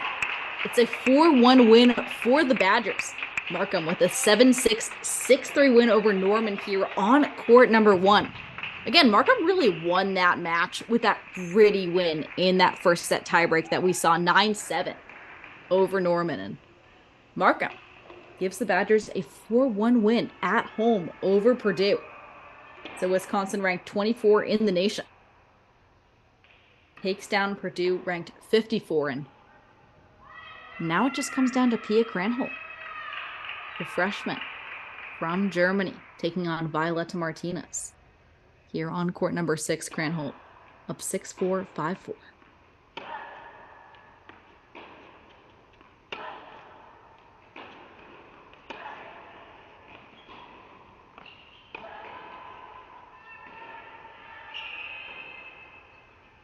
So that's 1 point for Pia Cranhold. So Cranhold is up 15-love now over Martinez.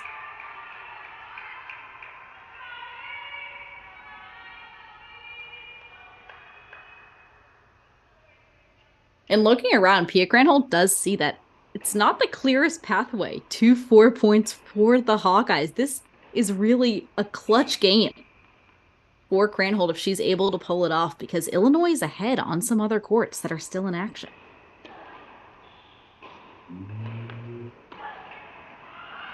This match is all about timing. This could just as easily be a 4-3 match as we see Pia Cranhold keeping the ball nice and deep. She is on defense here. So it's 15-all. Here on court number 6.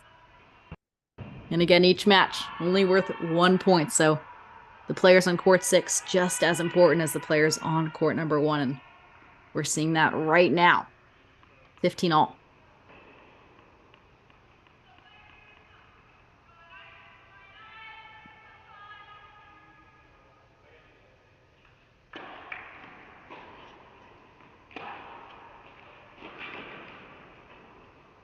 Cranhold able to find her way back on defense, and she almost made the passing shot, but did not. So Violetta Martinez, who stays nice and aggressive here on court number 6. It's 30-15. Illinois leads.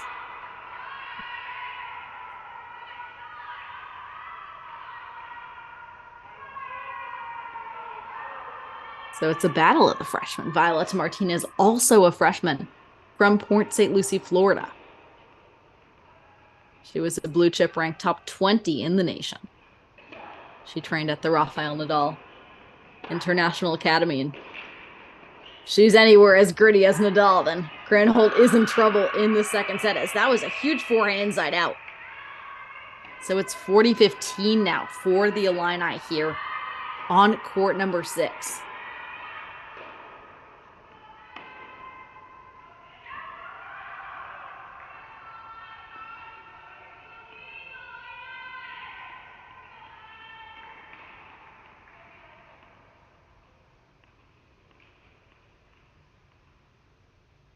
(40-15) for the Illini. Now Cranhold gets a look at the second serve.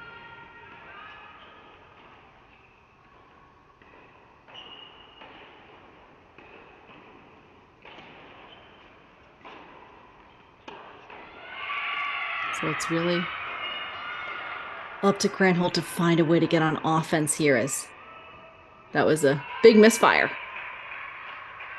And especially within the context of a freshman battle, this is actually not necessarily based on college tennis experience, because both of these players, it's their first season. This is their college tennis debut for dual matches. But at the same time, it's about confidence. This is going to be which freshman is more confident in herself, and at this point in her baseline game, to be able to set up some offense, as we do see Violetta Martinez here in the second set, especially towards the end, has been able to step in. But that double fault could be costly, as it's a deuce point, deciding point, match point for Pia Cranhold and the Iowa Hawkeyes.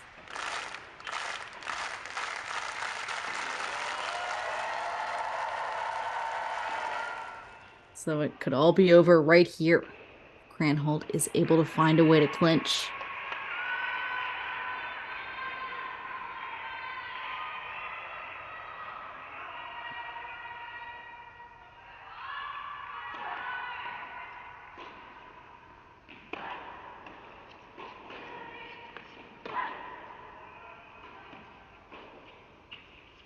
So it's high and deep to the backhand side. It's a very junior tennis strategy, but it's working.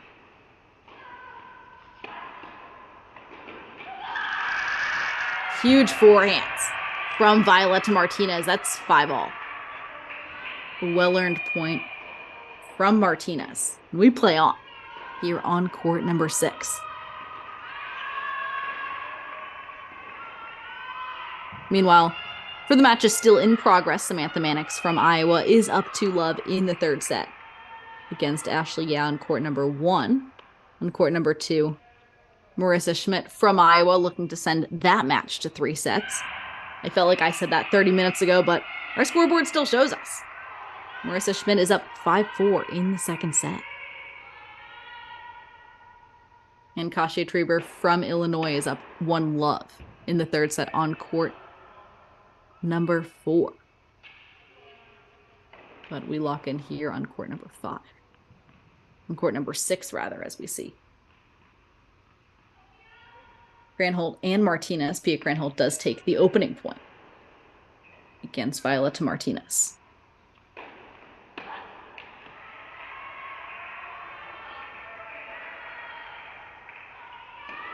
And we do see Granholdt has a bigger first serve, and she's been able to get a few free points that we've seen so far from it.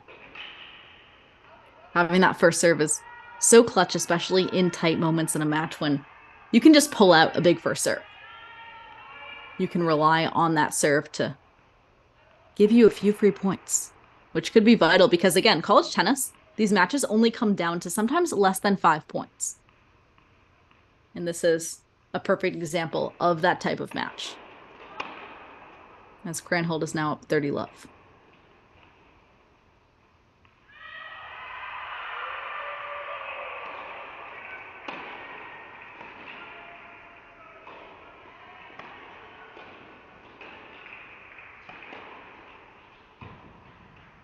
So it's now 30-15 as we see Martinez get on the board. And for Pia Granholdt, depth is so important right now because every time that Martinez is at net, she's won almost all of those points. So for the Hawkeyes, the name of the game is depth right now.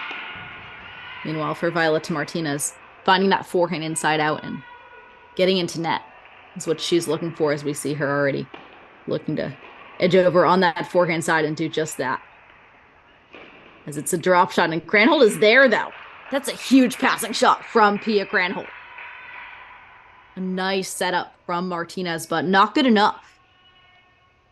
As Pia Granholdt now has multiple chances to take a 6-5 lead in the second set against Martinez.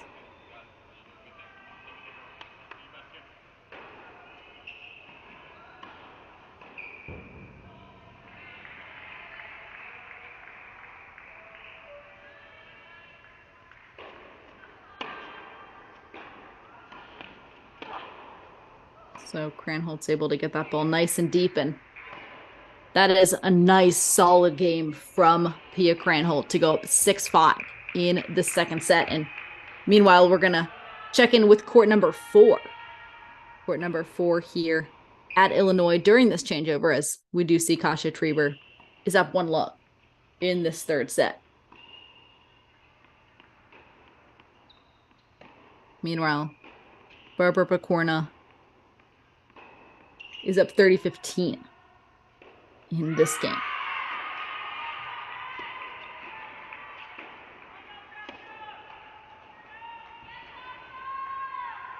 But that sails long off the racket of Picorna, who, after dropping the first at 6-1, shout out to the Hawkeyes for their fight in the second set. Picorna takes the second set 7-6.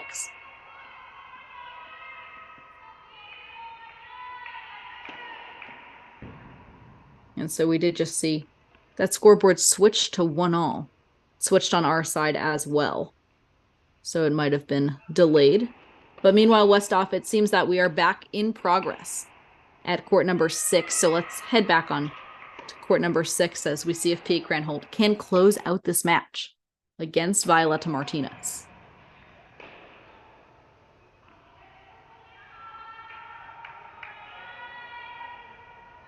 And meanwhile, Westhoff, you don't need to include that scoreboard since it is a bit ahead of us. We will just play this one point by point here.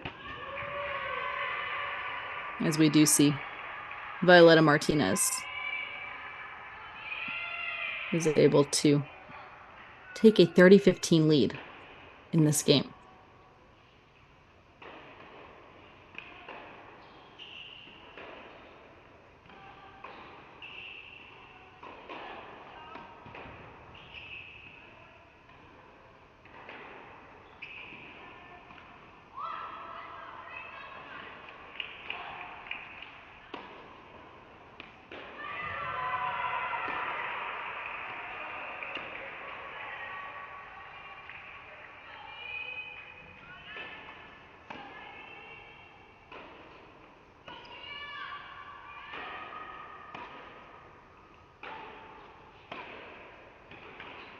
So Iowa quickly able to put some early scoreboard pressure onto Illinois here. As rather, this is the 15 all point, I believe.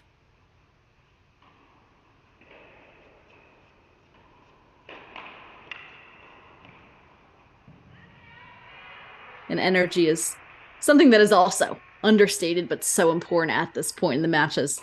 We did see Pia Cranholt showing some energy, jumping up and down before that serve return. That can be so important. It's all the little things that come together at this point in a match.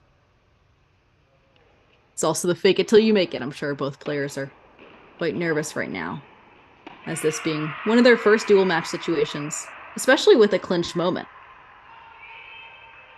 As that ball does sail long off the racket of Cranholt, so Martinez takes a 30-15 lead.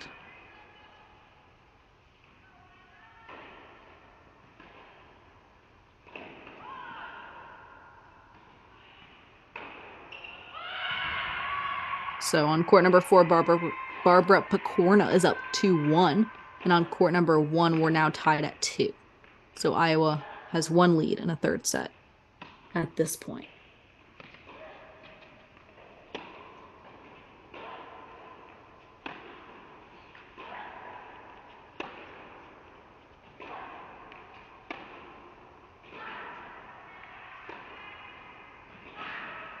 Cranholt staying aggressive, and she misses the overhead. As Cranholt sets up that point beautifully, but is not able to finish. So it's 40-15 now for Violeta Martinez. As we see both freshmen battling nerves, the ball, and each other here on court number 6.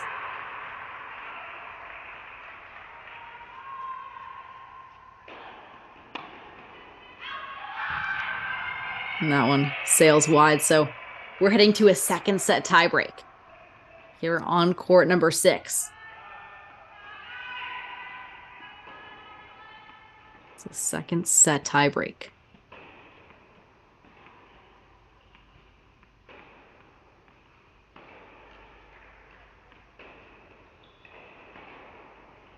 Meanwhile, it's 5-all in the second set between Megan Hauser and Marissa Schmidt on court number 2. We'll keep you updated with all of those scores. But meanwhile, Pia Cranholt does take the opening point here at court 6.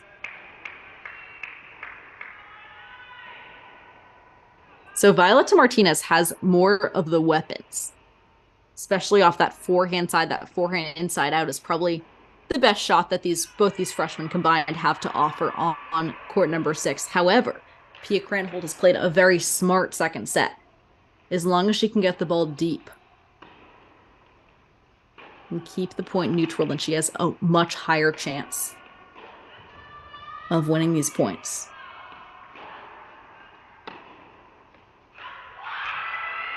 But that was a little too deep, so it's 1-all now. And meanwhile, Martinez is putting a lot of pressure on Cranholt here by running around her backhand. And especially when the court is seeming a bit smaller, when there are nerves involved. That is tough for Cranholt, so she's going to have to withstand a little bit of those big forehands from Martinez, who is taking out more and more of the court here. But Martinez does miss that one in the net, so it's 2-1. Pia Cranholt leads.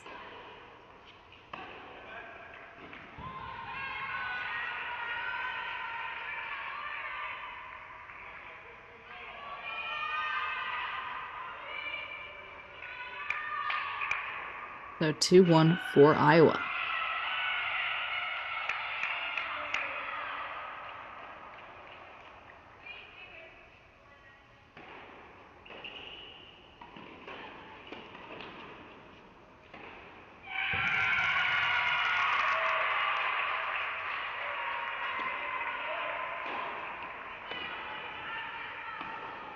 Martinez with some huge forehands.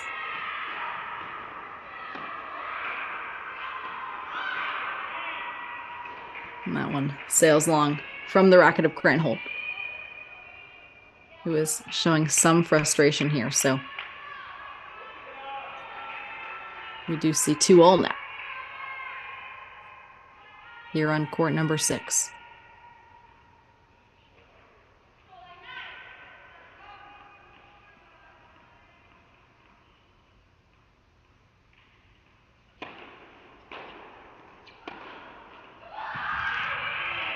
And so 3-2. Samantha Mannix, rather Violetta Martinez leads here on court number 6, and Samantha Mannix is up 3-2 on court number 1 against Ashley Yeah. Meanwhile, on court number 4, Barbara Picorna is up 2-1. So the Illini do have a 6-4, 6-5 lead on court number 2. So the Illini could get on the board within the next 5-6 minutes, but meanwhile, we'll see if Pia Cranholt can find a way here against Violetta Martinez.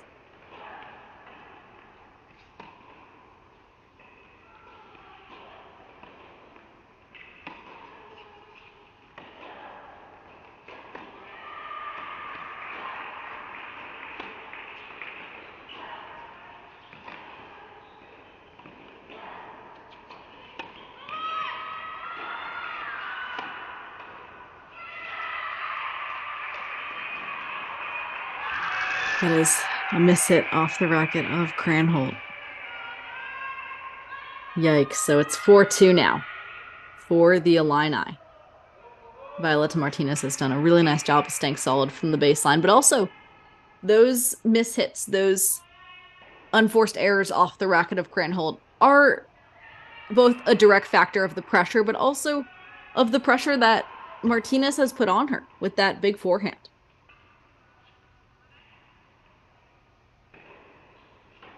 So Martinez takes the lead 4-2 in the second set tiebreak.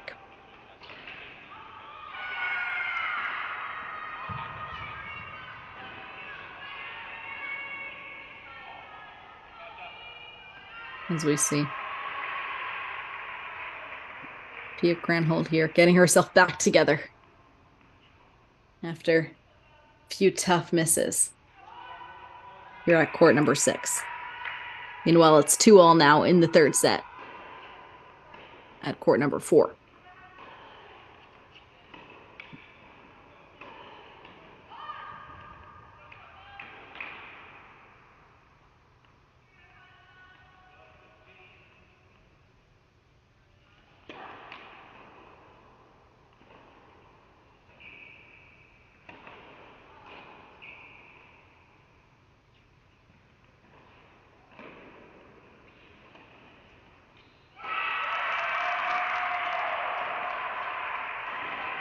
And it's a let.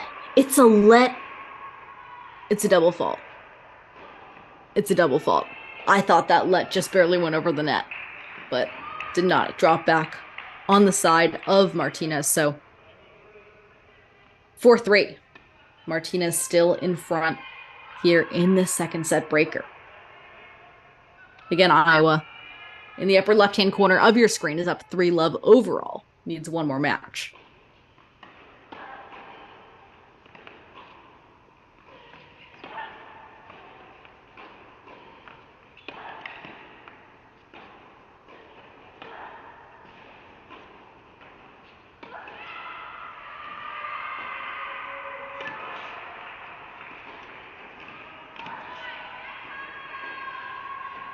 So Cranholt, beautiful setup, and one of the first points that we've seen Pia Cranholt really taking the offense, taking that control, and she ties it back up at 4-all.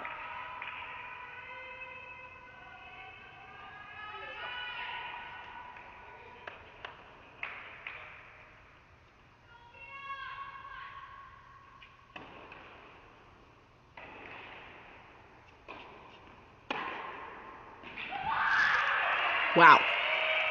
That is Violetta Martinez stepping into that forehand return. And she rips to go up 5-4. 5-4 here on court number 6.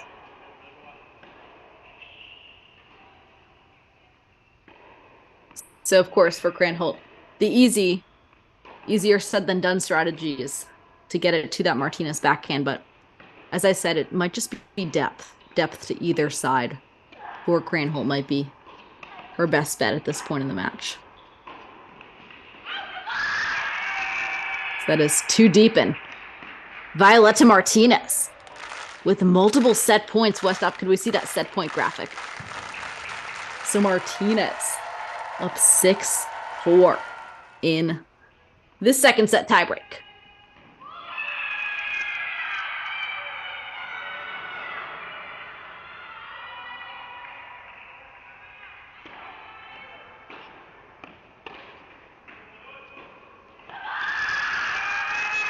So we are going to a third set here on court number 6. Violetta Martinez is able to find that big forehand when she needs to. So she takes the second set 7-6 over Pia Cranholt, and we are going to a third. Meanwhile, Westhoff, let's hop on back over to court number 1, where we see Samantha Mannix and Ashley Yah are all tied up at 3 in this third set. Meanwhile, Barbara Picorna is up 3-2 in the third set on court number 4, and it's a second set tiebreak on court number 2 as Marissa Schmidt looks to send that match to a third set as well. So as I said before, it was 3 relatively straightforward matches for the Hawkeyes, but including the doubles point, of course, but that fourth one, not going to be an easy one to get.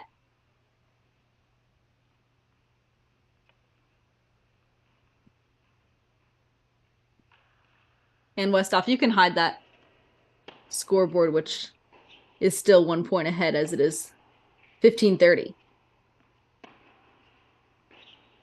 30-15, the Illini lead.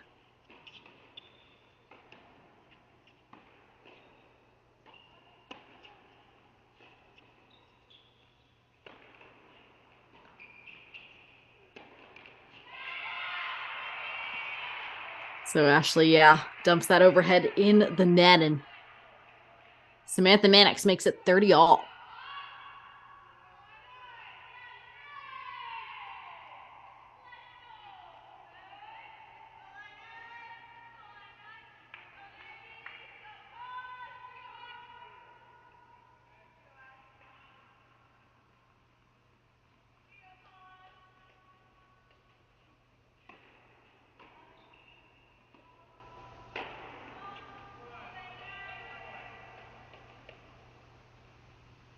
Second serve now.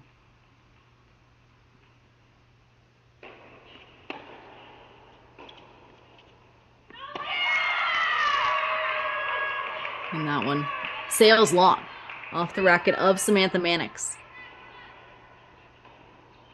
So it's 2 break point opportunities for Ashley Yah and the Illini. Again, we're tied at 3-all here in the third set.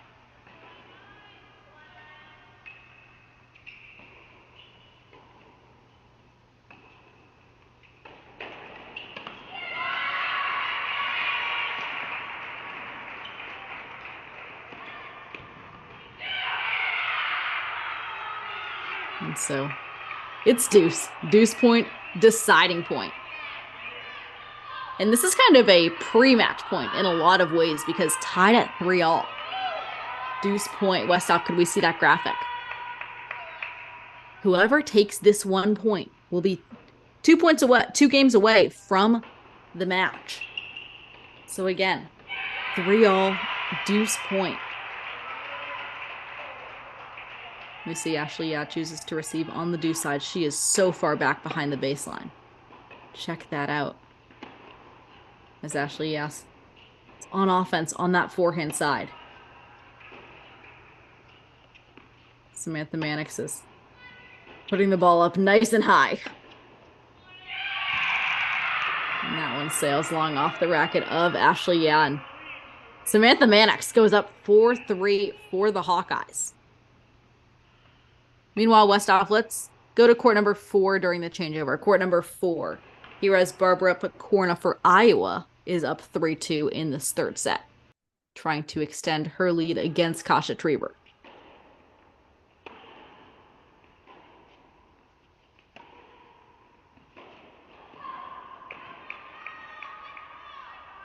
So we do see Barbara Picorna now with multiple chances to go up 4-2.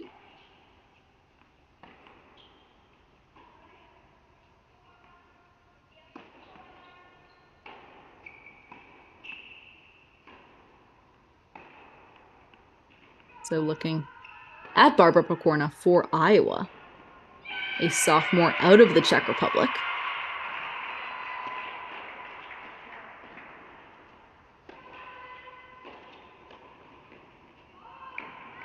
And Picorna controls that point and takes a 4-2 lead here on court number 4.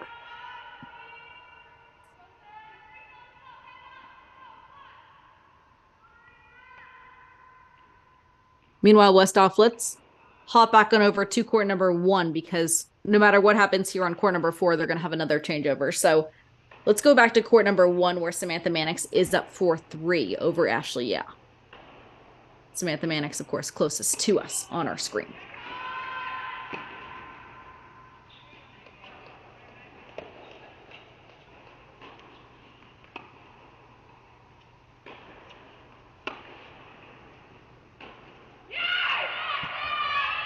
And she takes the opening point of this 4-3 game. And Samantha Mannix, who actually was able to escape that 3-all deuce point. Mannix was the player who was swinging a bit less. But if Samantha Mannix can put racket head speed on it, but give herself a lot of height over the net, then she'll be okay. As we see Mannix go to the forehand slice. She is on defense here. But Ashley Yeh is losing a bit of patience on the other side of the net, so Samantha Mannix is now up 30 love.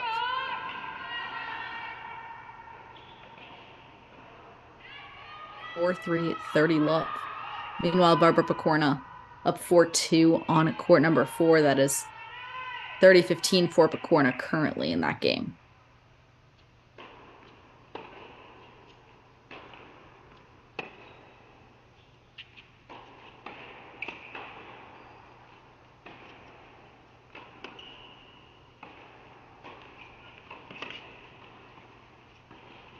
And while Samantha Mannix slicing and dicing here on court number 1, as she has been on defense for most of this point, just running side to side at this point, and that is too good off the racket of Ashley Yeh.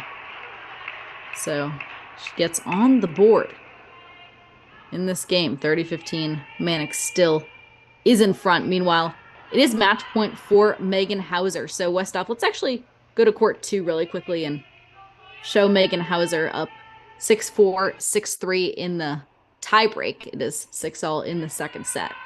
We will, of course, get back to those potential clinch matches. And that's big to set up. That is to set up a match point, as our scoreboards were 1 point ahead of us. So match point for Megan Hauser here on court number 2.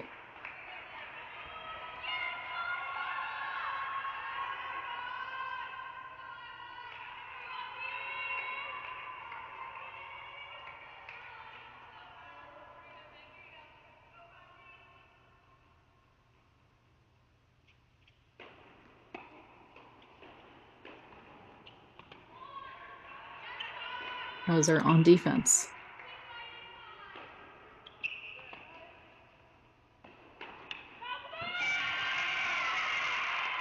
And that's a win for the Illinois Illini. They get on the board. Megan Hauser, 6-4, 7-6, hard-fought win over Marissa Schmidt from Iowa. So it's 3-1 still. The Hawkeyes lead. And meanwhile, Westhoff, let's go to court number 1.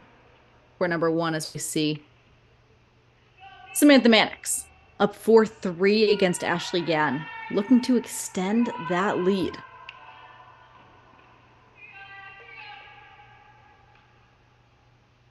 As we see a deuce point deciding point in action here on court number 1. So Illini fans, down but not out. Again, these Illinois players fighting so hard. And rather, this is a deuce point deciding point. Again, our scoreboards are a bit early on us, but here we go. Deuce point deciding point.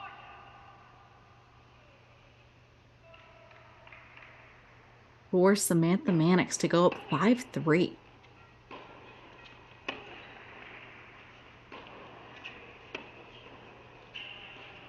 The backhand slice barely goes over.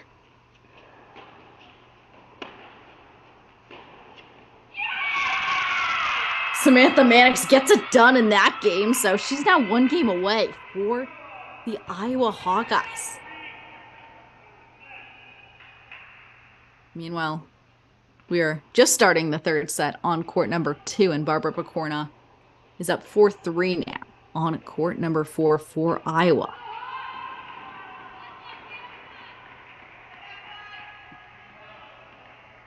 So we'll see. Samantha Mannix can serve it out for the Hawkeyes here on court number 1. And Mannix has really gotten away with a lot of forehand slices, so they must be deep enough to be able to keep the point at least semi-neutral.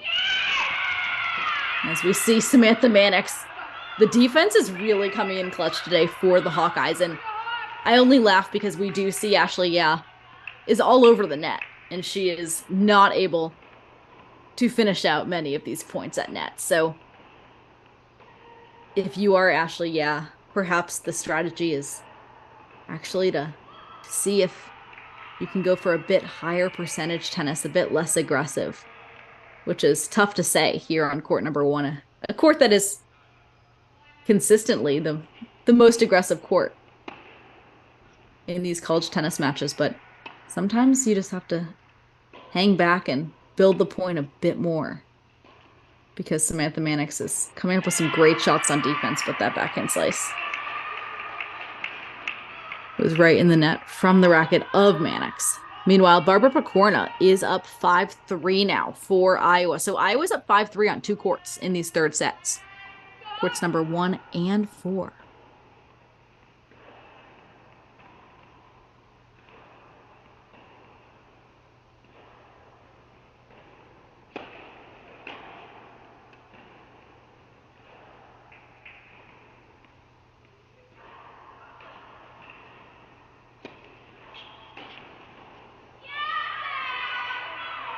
Goes Samantha Mannix with a big second serve.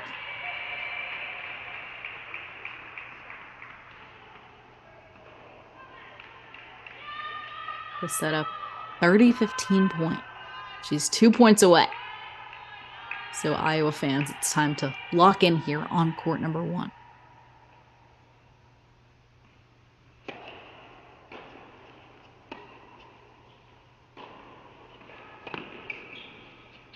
Samantha Mannix with some more forehand slice action. And she's got the wheels. She gets to that drop shot and finishes the point at the net. No, it's still going on. The point is still... No, that was out. Okay, match point for Samantha Mannix from the University of Iowa.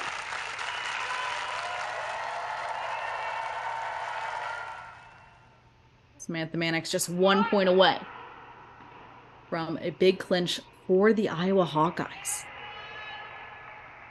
Mannix, who has really gone to that slice a ton this match, it has paid off.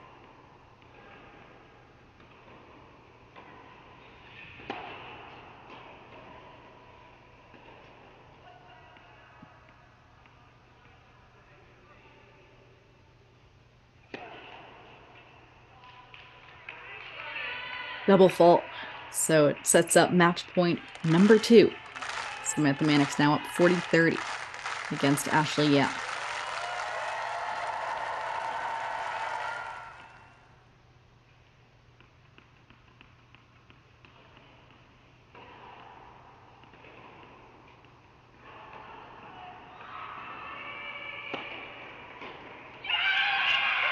And that is match. Samantha Mannix, 6'2", 4'6", 6'3", over Ashley Gadd. The Iowa Hawkeyes clinch a 4-1 win over Illinois on the road. A huge win for the University of Iowa, ranked 53, takes down number 31, Illinois. What a match off the racket of Samantha Mannix. Samantha Mannix proves too good with some forehand slices and some creative play.